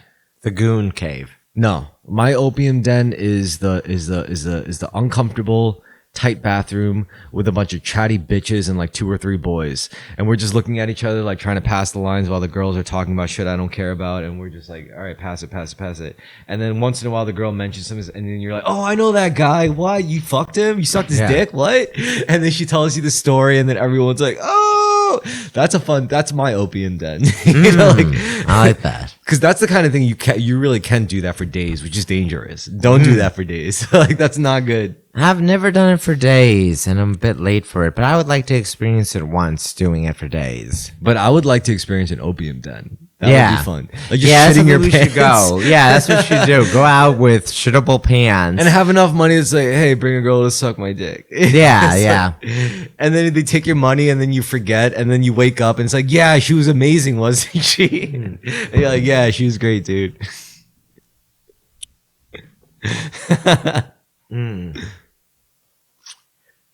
You can just hang out and vibe for a day or more in the opium den. Yeah. Nah, really, the best highs I get now is I've done a lot of drugs. I've done a lot of drugs, but the best high I can get is honestly like just exercise, like martial arts practice. I know that sounds like anticlimactic to hear, but it's the truth. Which is why, like, I mean, maybe you haven't reached your satisfaction yet. Like. Yeah, you're right. I need to get into exercise as an intoxicant. I probably will get very into it late, whereas if I had gone into it when I was young, I would have probably gotten super buff and fit if I started in 20. Well, even though I got into it young, back then I still took it for granted. Yeah. The only thing that helped was like when I picked it up later, it just felt more natural, but still like it didn't really click mentally. The value didn't click until like I was an adult, and I realized like I was able to, journaling helps, because journaling was what let me see the differences in my psyche over like a long enough timeline, which is why you can't just look at like one day of journaling and expect changes. You got to do it for at least like 3 months, and then you look at yourself in 3 months, and then you flip back to like pages like you wrote 3 months ago. You're like, wow, I was thinking like that. Damn, that's like a whole different me. Fuck that guy. And then you look like a couple months later and you're like, oh, I like this guy. And you go further and you're like, I like that guy better. And that's just, it's the magic of it, The self-reference, looking at your immediate and private emotional state, a conversation between yourself in the past and yourself in the present, and yourself in the future. Oh, sorry for shouting. No, that was a moment of synchronicity. It was a beautiful thing. Yeah, it was a beautiful thing. All right, and we're back. We're back. All right, so during our recess, I just wanted to float an idea by you that I had. Yeah. We should go to a spa, like a banya, like one of these bathhouses. An orison. What? Orison. What? Onsen. An onsen. Like in Japan, an onsen. Onsen. Yeah, onsen. Yeah. It took me 5 attempts to get the name right, but I knew it from the start. Yeah. No, for sure. Yeah, just like that. And it would be fun. We should do it. Yes. Well, not like one where you have to get naked. I'm just saying, like, there's a place in.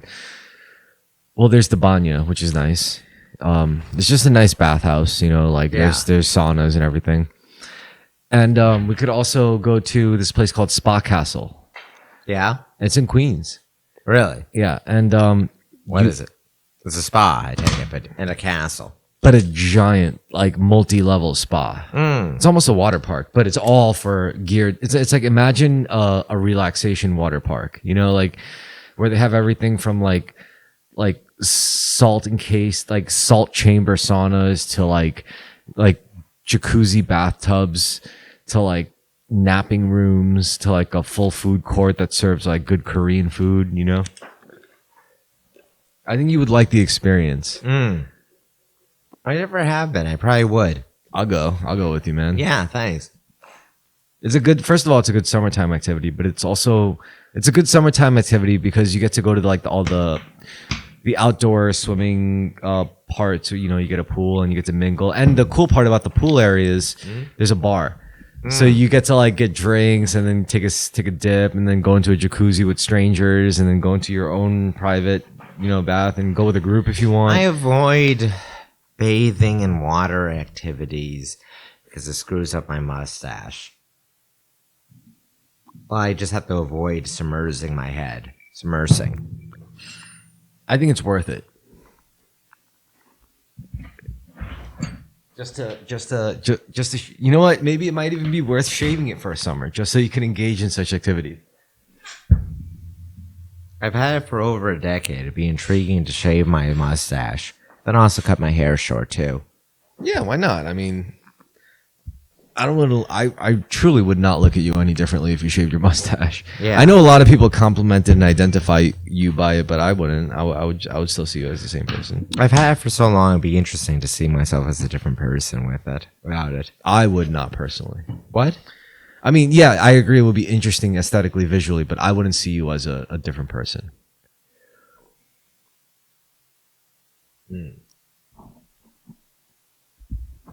I mean, I like the mustache. I'm just saying, like, if you did decide not, I don't think it would be detrimental to you, is what I'm saying. I agree. I've had it for so long, I can always regrow it. Exactly. But I think, like, if you did shave your mustache and then you decide to grow something again, it wouldn't be a mustache. You would grow like a full beard. Yeah. Yeah, you'd be like, I'm gonna take it to the next level this time. Like. What if I had a pencil mustache? Like Errol Flynn or a pedophile? What about a toothbrush mustache? Yeah, I've thought about a toothbrush mustache. Because here's the thing about toothbrush mustaches, funnily enough, they're actually like standard. They're within military guidelines. Yeah. Like if you were in the military and Yeah. you had a pencil mustache, like that's within the guidelines of the military. Well, pencil mustache is just the lower lip. Toothbrush is this area. Oh, sorry, I meant a toothbrush mustache. Yeah, Hitler mustache. Yeah. It's military standard. It's fine. You're allowed to have a Hitler mustache. Yeah. Well, I mean, I think it's okay because like the idea is you shouldn't let Hitler take that. I agree with that. We need to take back the toothbrush mustache. And you shouldn't even allow Hitler to take the name Adolf. I think we should take. I've argued this before. Adolf is a beautiful name, and we should bring it back. Totally, yeah. I agree. It's like you shouldn't let. I mean, first of all, like you're gonna let some evil, disgusting, stupid man like just take a beautiful name and make it like inaccessible to all German. No. They could take it back. We could take it back. What if I named my kid Adolf Kim? I think that's a beautiful name. I thought, I talked to my ex-girlfriend about this and she was okay with it. Yeah. But the only thing was she said we should call him Dolph most of the time. or Adolphi. I'll call him Addy. Yeah, or Addy. Yeah. Yeah. Hey, Addy. But his official by the book's name is Adolf. Adolf. Yeah. Yeah, but he's just Addy or Dolph. Yeah. And it's not like his name is Adolf Hitler. His name is Adolf Prince. Yeah. Adolphi Prince is what we were talking about, bud. Yeah, Adolphi Prince. Yeah. But what I mean, yeah, it's fair enough. But the question is, are there any Hitlers left? I think there's a few. Yes. Like, is there a people Kevin with Hitler? names? Yeah, there's a guy on there Twitter a who's a Mark middle-aged guy. It's Hitler, I think, with 2 T's, but it's probably from the same family. And he's just like a normal, nice guy married to an Indian woman. Very fitting for Hitler. Like John Hitler is his name. Yeah, but is there any like Hitler Hitlers? Yeah, I don't know. I think a lot of people ended up changing their names. Yeah, they would change it probably. Which is unfortunate. They really should. Imagine, would you change it if your name was like legally Hitler? No, I would not change it. I would be proud of it. It's a very noteworthy person. You know what you would do? You would be like, listen, my name may be Hitler, but I'm a good person. And if you really are a good person. It's like that black guy, David Duke Jr., and he says, why should I change my name? David Duke should change his name. He's like a football player, a footballer. Dude, this would be a good movie. Could you imagine like this like 14, 15-year-old kid whose last name was Hitler? And he's black.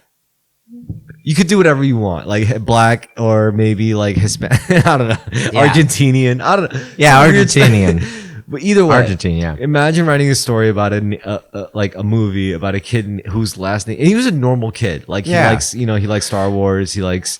There's an Indian movie about this, like My Name is Hitler or something like that, because of course it's an Indian movie. And like at the end of the day, it's like, yes, my name is Andrew Hitler, and I like Star Wars. I like Dungeons and Dragons. I like Stranger Things. I like Reddit. I like Reddit. I'm just like you fuckers, okay? Mm-hmm. This would be a good movie. It would be a good movie, yeah. I think the movie should just be called Hitler. Yeah, it's a great name. Beautiful name. It needs to be reclaimed. We need to take back the swastika as Kanye West is doing right now, and we need to take back the name Hitler. Could you imagine that's what the Germans were thinking about the swastika? They're like, we need to take back the swastika from these fucking Indians. Like, Nazi is actually British propaganda, and it's a Reddit. It's like Bubba. It's a hick diminutive of the name Ignatius, or Ignacio, or Nacho for Latinos. Just call any Latino guy named Nacho Nazi. I thought it was National Socialism. It is, yeah. But in the outside of the Anglo world, they don't use. Well, I guess they do outside the Anglo world, but very much. Can I ask you something? What's that? Why are there so many Hispanic Nazis? Ooh, that's a really good question.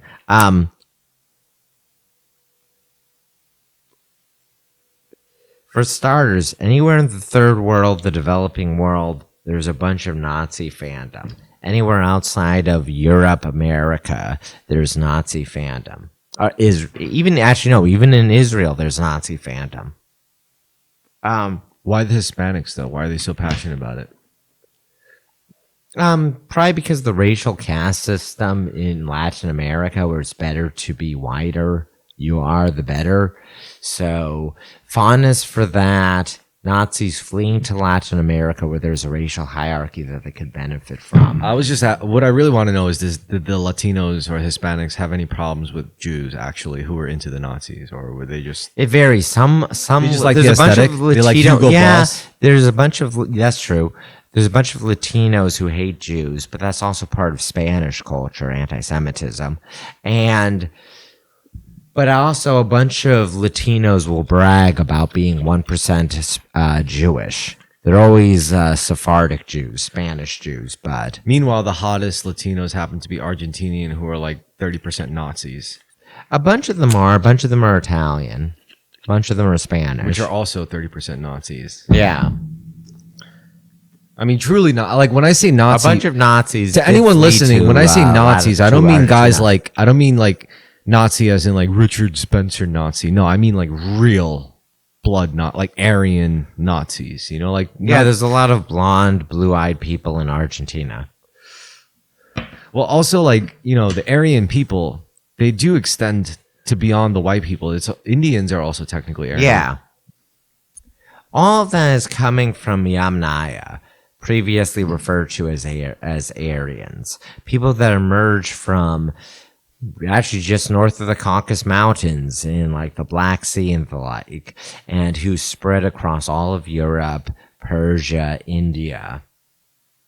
All of this happened like 6,000 years ago. The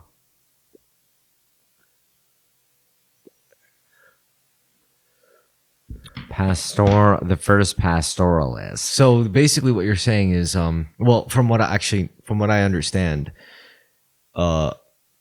is that somewhere in the West, in the western part of like the Eurasian continent, a certain tribe or group of people figured out how to domesticate horses. Yes, that's the Yamnaya Aryans. It is something that happened around 5,000, 4,000 BC. Which involves generally like not just using horses for food, but also using them for to chariots and war. Yeah. And they had the wheel before that, and they were traveling around on foot or partially mounted with their cattle grazing. So it's the the grazing. culture, Yeah, it's this cultural element. Okay. I'm fairly wasted at this point, so let me see if I can run it down correctly. This is in the Stone Age going into the Copper Age, or they figured out horse. They Chalcolithic. unlocked the horses in the skill tree of civilization. Yeah. Yeah, they researched that technology, and they had this huge first mover effect where they were able to conquer massive parts of the world. Their cultural norms also extend far into East Asia along the steppe, which was an environment conducive to pastoral nomadism, which was the economic lifestyle system they had, in contrast to hunter-gatherers on foot hunting animals, mammoths or deer, etc. Early farmers who are often deeply malnourished from their heavy, like they're growing like wheat and making thin gruels out of it and like pea protein. They have a very limited diet. And that's what I really mean when I say like the Indians and the whites, like northern whites, are basically like all Aryan. Because what I really mean is, and this population invaded India around 1,500 BC, which is why northern Indians look so much like Europeans, is because they heavily have the same original population genealogy. And it's not even I'm not really referring to the genealogy. I'm really referring to that culture of domesticating of like mounted animals, basically. This was first speculated upon based on the languages and also mythological commonalities. I mean, I just want to say it's not like everyone, like different spots of the world, like figured out horses at the same time. It's like one group of people did it, and then it spread from there. Yeah. And the domesticated horse is all from the same original, like Eurasian horse, wild horse population.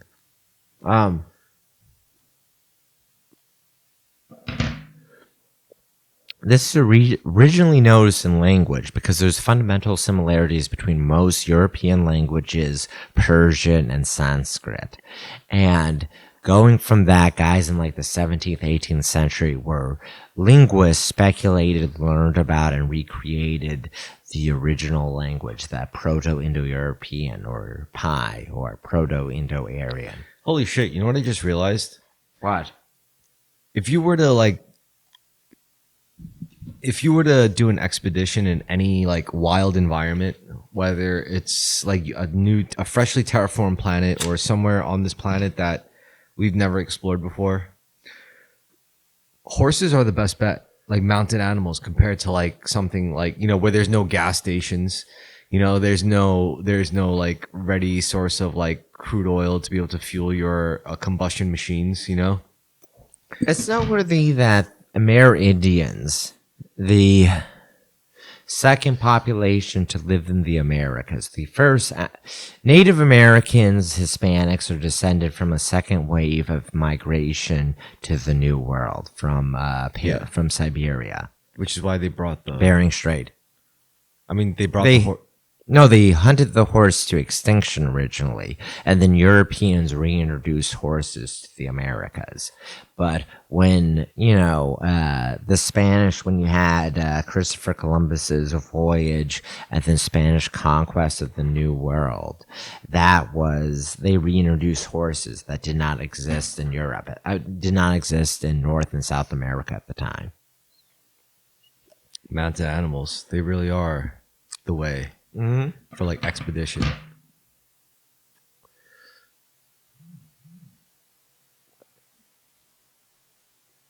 I mean, truly, like if we somehow like we're doing like an expedition to this is why I think like Australia exists. People in Australia still use horses regularly, and like Australia is like a good testing.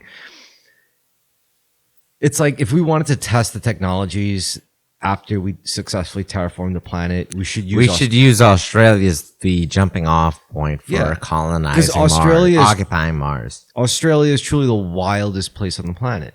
Yeah. It's cut off from the rest of the planet for a very long time. So, which allowed it to... And sub-Saharan Africa. Yeah, which allowed it to basically develop like insane flora and fauna. Yeah. Yeah.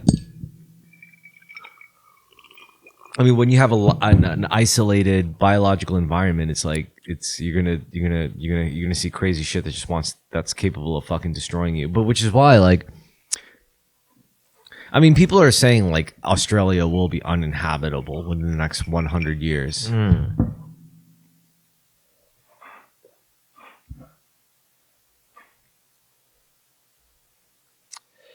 Well, Australia had Stone Age ecological disaster with slash and burn. Well, yeah, that's the thing about the Abos. Like, it's like they either A, never discovered bow and arrow, or B, just discovered it but lost it. Like, what's worse? I don't know. Like, you don't. Are Abos just a post-apocalyptic society? Or were they just so slow? Either or is really bad. Like, did they have everything and then they get separated long enough to just lose everything? Or did they just develop to the point where they just were never able to develop certain things? Are Aborigines a continent-wide version of the Adamanese? Sentinel Island, where there's that, while partially contacted but cut off from the outside world's tribe. Well, the weirdest thing about the Aboriginals is that they share a lot of the same frameworks, like the psychic frameworks of like how they perceive the metaphysical. Yeah. With like, say, the Hopi people, or like the ancient Aztecs, or the ancient Egyptians.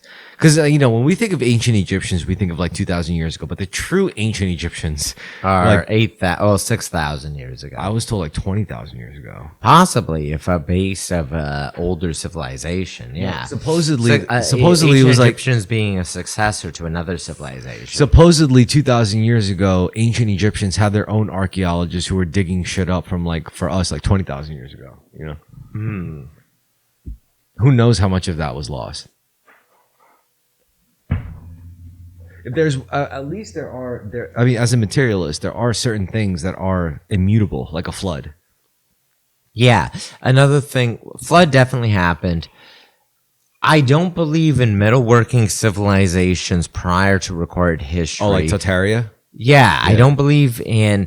No, I don't believe anyone's working copper or bronze or iron 20,000 years ago, because there's no evidence in the like environmental geographic record. Yeah. Because we can tell when like copper working emerges due to, I don't know, glacier digging, whatever. I don't know what the proper terminology is. I'm too wasted to think of it or look it up. But the point being is, 20,000 years ago, I don't believe there was metalworking. Various very complex stoneworking, sure.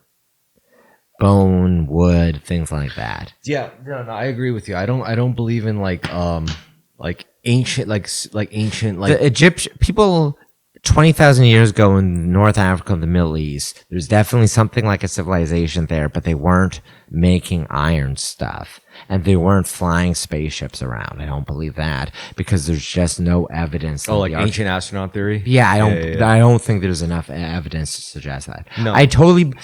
When you look at the Aztecs, right? Like they have incredibly complex stoneworking. They have bone, wood, and all these other natural elements, materials. I could see something like that existing in the old world. Yeah. But anything more complex than that, engines, Yeah, like nuclear machinery. power. You would see, Nope. Yeah. Yeah. Even you would even have like some weird things like that. That weird In legend or story. Remember that mechanism that was discovered? Mm-hmm. But I feel like there's a logical explanation for that we're just not missing. We're just missing. I think Yeah. there's some speculation on it and something Yeah. relatively benign. Yeah. Banal. I don't think it's that mystical. No. It's like, you know how Romans had those dice, like, I don't know, 20-sided die kind of thing. The Middle East, the Arabs too. Yeah, Yeah. or with little like holes. I think they're Or like the Ottomans. they're useful for glovers, people making gloves for people. Yeah. I mean, honestly, the Ottomans and the Turks were like the closest to the steampunk, like the true actualization of the steampunk Ooh, interesting. aesthetic. How so? Well, there is a conspiracy theory about the Old Kingdom with Tartaria and all that shit. Yeah, Yeah. totally. No, Go on. Totally, exactly. But here's what I do believe in. Mm-hmm. There's like where they discover the very fine nuances of natural phenomena like sound and vibration. Yeah, I could say. You know, like giant stone temples that where like Yeah. you stand in the middle and you hold a vase in front of them. It's like, now watch Well, this, hold on. and you These- clap, Yeah. and then it shatters. I think it's worth mentioning these are pre-literate societies, which, by the way, is something we're returning to due to social media and people not reading. Yeah, piss poor grammar. I see want it. to Yeah, return I to agree. this, but I agree. in a society, you can have a complex society where no one can write. Yeah. Try to imagine that. So you have a lot of people who are like mentats that just memorize things. Like bards. Yeah, or Yeah. bards. The bards are real, by the way. Yeah. They're not just mythical folklore. No, the bards are real. A lot of people, maybe in the past, a lot of people are singing and Well, because in Ireland, especially, a lot of people didn't know how to read or write. Yeah. So the only way to pass on wisdom and knowledge for a community was through a figure who memorized everything and was able to Yeah. orate it. And he would sing songs, he would sing limericks and poems, but they would hold the necessary data to be able to keep that community functioning. It's like, oh, remember the time when the coal miner came and they lived in a coal mining yeah, village. that's what much of human history is. Yeah. Because also they don't have any other means of entertainment. And probably a lot of people were aspiring to be bards or singers. Yes. You could live in a Did you know that there's a recorded video of the last living bard in Ireland? True no, bard, I'm yeah. not surprised. He's like black and white. It's a good video. Yeah. Yeah. Imagine a past where the vast majority of people. Let me roll this time. Okay, you roll this. Thank you. No. Well, yeah, I got you. Imagine a past where a significant number of people are just naturally competent. Not naturally competent. A large number of people are trained singers, which you see that in like Protestant communities where they maintain it. But in the past, it was just far more common that a huge number of people knew how to sing. You know, prior to radio, prior to like recordings at all, people used to sing in bars. Let me ask you something. Remember when I said like how I would suspect like, you know, I really want to do music. I want to be a musician, but Yeah. God just somehow gave me an uncanny ability in Japanese swordsmanship. It's almost like Yeah. I did this in a past life. Yeah. Maybe guys like Nick Mullen were just in their past lives. Oh, like, a bard. Nick Yeah, yeah, Mullen yeah. as the Irish. I love the idea of Nick Mullen as an Irish bard. he's like, to be honest, you know, maybe in a past life he was just, you know, like he was just one of those guys that just like passed. Oh, I think that's very true. Past life and his ancestry. Maybe as Joe an Rogan Ironman. is the same way. Maybe Joe Yeah. Rogan was in a past life just another one of those like charlatan like speakers, you know? Mhm. Jordan Peterson, Andrew Tate. You know, a lot of people have bad voices now. So, and people used to spend a lot of time training. Like that's a lot in Rome or the Roman Senate. Well, There's a lot of focus. All right, on the count of three, let's say who we think has the worst voice in popular media right now. All right, three. Wait, hold two- on. Let me think. 3, 2, 1. RFK. That's oh fuck. RFK is so terrible sounding, but it's because of his disability. Yeah, I was gonna say Destiny because his voice is irritating. No, well, Destiny. What I don't like about Destiny is I don't like the way his mouth moves when he speaks. I don't know why. I know it's such a stupid thing to look at, No, but that's it's a good like, reason. Yeah, but it's like I mean, Jordan Peterson has a voice that a lot of people find very, very irritating. I love his voice. I think Jordan Peterson. It's interesting. It's very unique. My dad hated Jordan Peterson because of his voice and because he was Canadian or is Canadian. I think. I don't know. Do we have interesting? I think you have a very interesting voice for sure. I have a very idiosyncratic, distinctive voice. Yes. I think I have a very. I think I have a voice that betrays my physical appearance. Yeah. That's really what it is. Yeah, That's I can fine. see that. You know. But yeah, Destiny. Goddamn, and the distressing voice from RFK.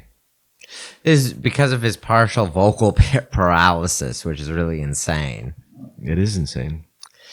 Yeah, RFK is such a bizarre crank. Yeah. He's part of the Kennedy dynasty, though. Yeah. Oh, this is yours. Yeah. Here. Oh, thank you, man. This is fantastic. Yeah, it is. Oh, sorry. It's a 7-Eleven long neck lighter, type disposable, gas station edition. Yeah, you're great at rolling this. Of course you are. Why? Because of my Asian nimble fingers? Yes. Also because you're a pothead and your experience of smoking weed and rolling weed. Yeah. I wonder if my dad could even roll cigarettes. I never seen him roll a cigarette in my life. Did your dad smoke? Yeah. Well, like, what does he smoke?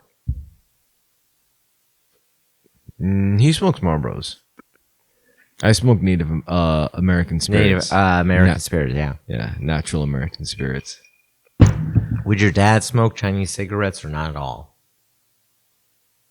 I don't know. My dad was never without cigarettes. He always had cigarettes on him. I've never seen him without cigarettes, but My dad was a great roller, like absolutely fantastic. Like he could roll a cigarette or a joint very well. I barely ever smoked weed with him, but I was at moments where someone was trying to roll and my dad would step in as a wise older hippie and just immediately roll a perfect cigarette or joint. damn, you just made me realize I could write like infinite movies off of my dad. Yeah. Not as he is now. Like as he is now, he's just a regular dude. But I'm saying like as he is now, like you have this guy who became who my dad is now, and suddenly he was put in a situation like his family gets kidnapped, or he goes into a real gambling debt. taken situation. Yeah, like or he gets into gambling debt, or basically my dad is a really good boilerplate for like one of these Asian crime dramas, but New York style. Shit, maybe I should try. I should try writing screenplays. You should. It'd be intriguing. You watch a lot of movies. Yeah. Who's your favorite director? My favorite director? Yeah. It's a good question. Let's see. The first one that comes to mind, honestly, is Ridley Scott. Okay. I really like Ridley Scott, but that makes me conservative. I think your like taste in directors does like really shine a light on your like political leanings. I think Ridley Scott leans towards like conservative values. I think he really does pay a lot of homage to like tradition. He does. I don't like any of these new directors, these fucking idiots, these millennials. I don't like them. I don't know. Are there even any prominent millennial directors? 100%. Yeah. Like who? Who like there's not just movies but shows and something in between. Like who directed Girls? Lena Dunham? Lena Dunham. I like Lena Dunham. Yeah. But She's a millennial. yeah, she is. But she's not the most prominent. And even then, there's a lot of an element of Judd All right, the most Apatow. prominent millennial directors? Yeah. Shit. I would have to say What, who- Duplass brothers? who directed the Barbie movie? Greta Greta Gerwig. Gerwig. Yeah. Elder millennial. I guess millennial more than Gen X. late Gen X. Yeah. She's definitely a millennial. What other Gen X? What other millennial directors? I mean, we're gonna get more millennial directors. I think. Just because of everyone else dying off. I think Lena Dunham's gonna direct some movies soon. Something of prominence. What I really I want guys like Nick Mullen or Sam Hyde to direct movies. You know, Yeah. I want them to be directors. They have a deep desire yeah. for it. They Because just the thing haven't is, like, pursued it. Sam Hyde and Nick Mullen are forced to be producers. These guys are not meant to be producers. These guys are meant to be directors. These guys are meant to be like, yo, Sam Hyde, Nick Mullen, make a Power Rangers movie, and they will come out with like a good fucking Power Rangers movie. That'd be very intriguing. I'm just saying, these guys like, and they don't even know it. Like Nick, if you tell Nick like you're meant to be a director, he'd be like, "Shut the fuck up, I'm a producer, baby." Yeah. But if you tell Sam Hyde like you're meant to be a director, he'd be like, "Shut the fuck up, I'm a producer, motherfucker. I'm an artist." But really, these guys are supposed to be directors. They're way better directors, and that's their turmoil. Like they think they're producers. They think they have to be. No, they're not good at being a They producer. were originally focused on being stand-up comedians, but The thing is, the reason why they're good bosses, that's what a director is. A director is a boss, and the underlings are the artistes. And the reason why they're obsessed with being artists is because they respect it. That's what makes them good bosses. Like, would you rather have like a Yakuza boss who's never been a thug and killed people? Or would you rather have a Yakuza boss who's been through the trenches, who's actually like done this shit? And that's why guys like Nick Mullen and Sam Hyde burn themselves with this fucking like, this weird, edgy, cutting edge shit. It's because they respect it. You know, they don't treat it as flippantly as, I'm the producer, all you guys work for me, whatever idea I come up with, you fucking recognize and you make it made them very Italian when neither of them are Italian. But yes. No, but like, at the end of the day, like Sam Hyde and Nick Mullen are like director types who think they're producer types. Yeah, they've been either pushed into it or they feel Like, I don't want Quentin Tarantino. I want Sam Hyde and Nick Mullen.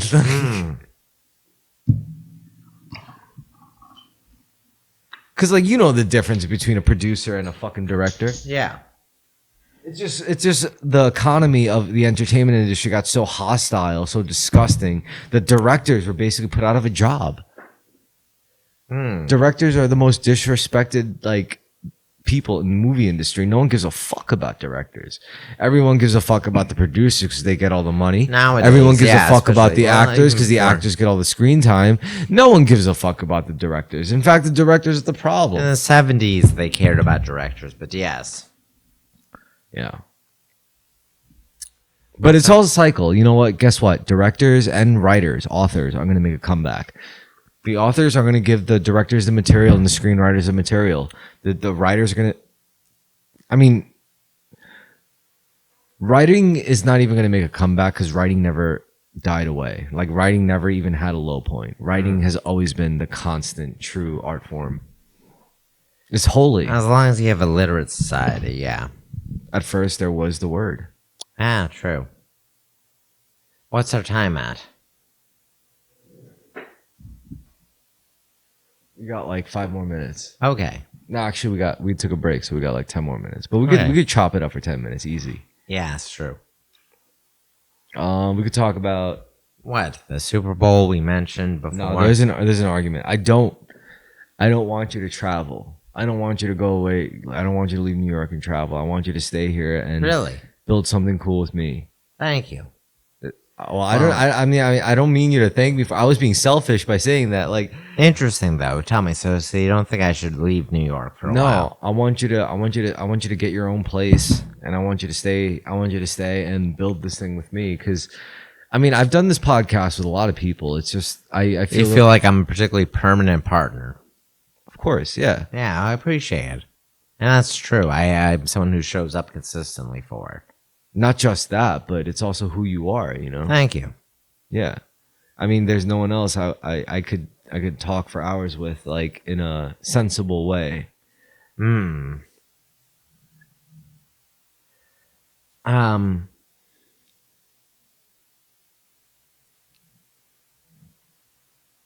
Well, we'll see where I go, but I'm probably going Well, to I stay also- in New I- York just because I also want to, cost. I also want to show you there's like cool things in New York too. Oh, there's a lot of cool things. You could in New York. learn like barisu and jujitsu, and you could Yeah. learn like fucking all sorts of crazy shit here. There's like crafts.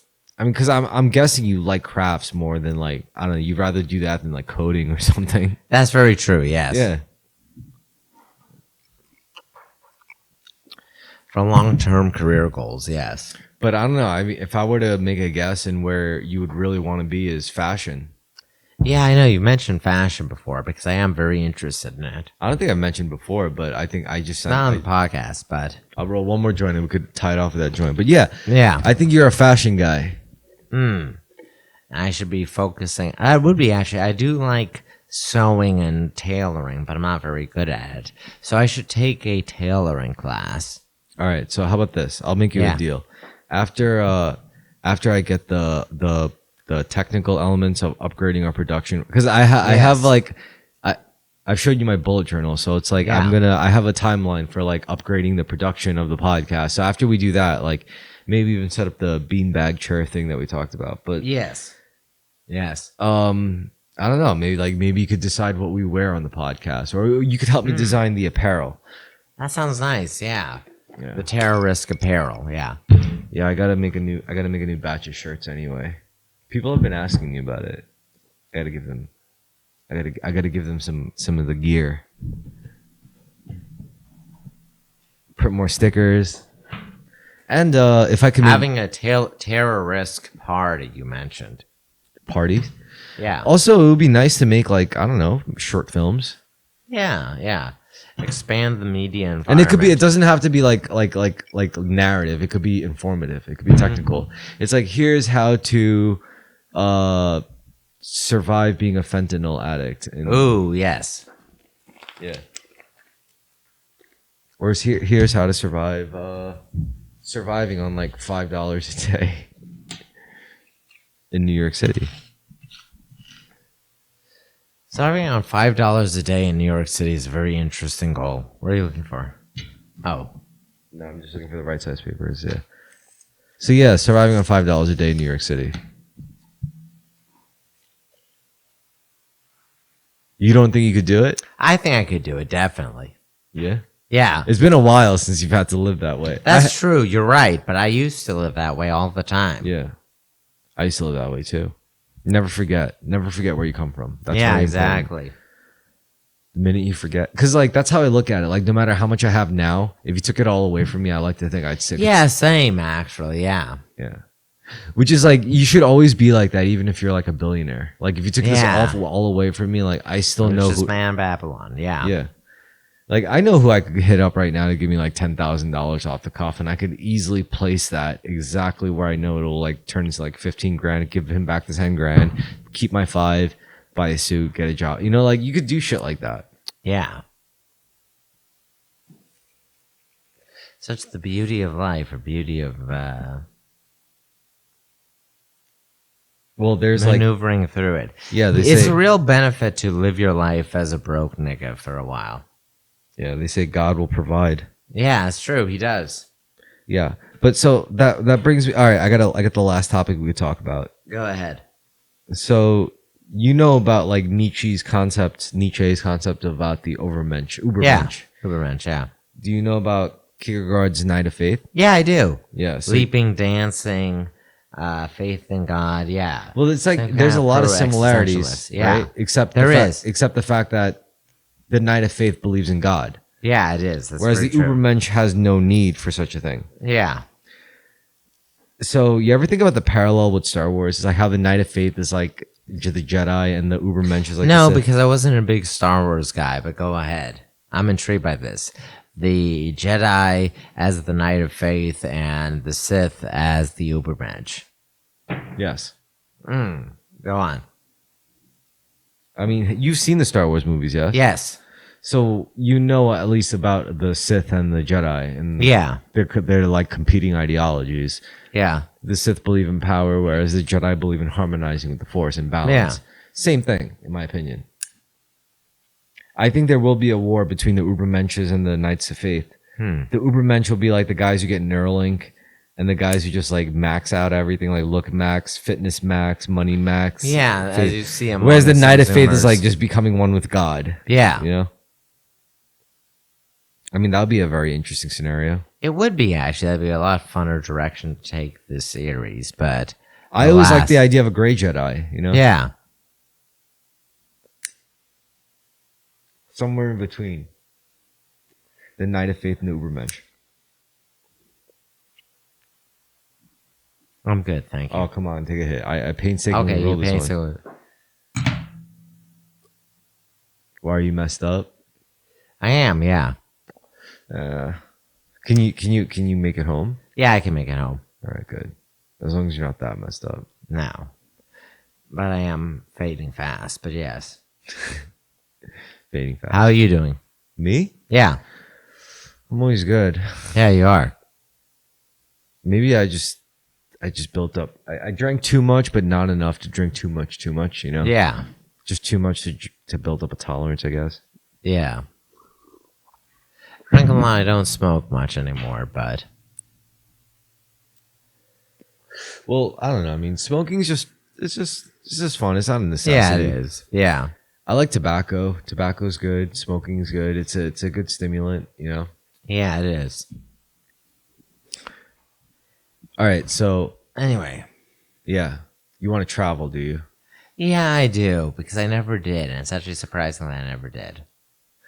Well, instead of doing it alone, what if Did it with someone else? Yeah. what if we built this podcast up enough where we get to first step where I don't have to like work a job to be able to like, you know, sustain, and then we could keep this going, and then we travel together. That would be wonderful. And then we could go and like talk to other people in different countries, and it's like make more content, and we could develop ourselves spiritually, because that's what really matters at the end of the day. Like, yeah, money's nice, stability's nice, physical health is nice, but after all that's covered, you're still gonna have to cover yourself spiritually, and that's what traveling is really about: is spiritual enrichment, is to meet your twin flame and all that. Yeah. But I think we could do that in New York, honestly. This is why I say... That's true. New York is so eventful. Living in New York is like living in a variety of different vacation destinations. You should take classes. You're right. I should.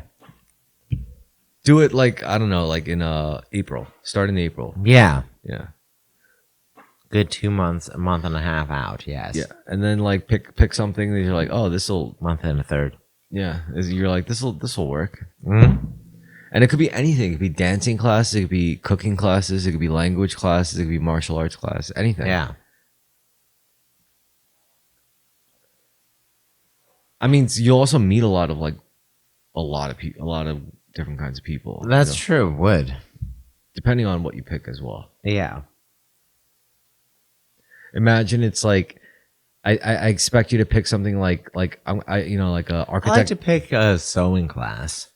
Yeah. I was going to say, like, imagine you pick an architecture club, or I think you're going to pick an architecture club, and then I go and it's like, oh, I joined a Hare Krishna group, you know? Yeah.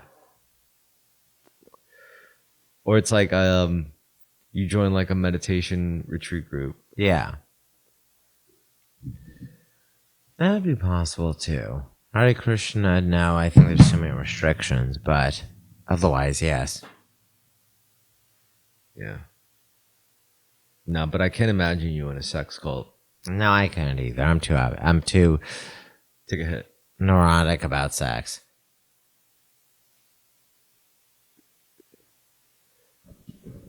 Wait, what do you mean neurotic about sex? What does that mean? I don't think I would want to be in a sex cult or a sex club. Or an orgy. Yeah. Yeah. I have to be one-on-one with the person, so there isn't anyone else to relate any. No, I don't know. I just... Well, orgies are a very pagan thing. You know, it's like there's no... Like I in a can't monogamous... imagine having sex in front of someone else. Well, in a monogamous framework, like if non-orgies... everyone's young and fit and in great shape, orgies are probably a much better situation. I don't think that's the point of orgies, though. Yeah. The point of orgies isn't for aesthetic pleasure. The point of... I mean... orgies make sense when you subscribe to a pagan framework of reality Yeah. because you're celebrating a certain thing, whether it's Yeah. chaos or sexuality or group Yeah. sex. Whereas monogamy doesn't really necessitate that. It doesn't really give you a reason to do that because you already have everything you need with God, which is why I like that better. Yeah, same. I mean, don't get me wrong. I have a lot of respect for the paganist framework. It's just something about monogamy. The law of one, I guess. It's really what it's about. Anyway, take one more hit and we have some closing statements to make. You got any plugs to make? I don't. All right, but you will. I will eventually, yes. Yeah. Anyway, I just want to thank everyone for watching. Thank you for watching, guys. And wait, before we close out, Carmen, you want to blow out the candle?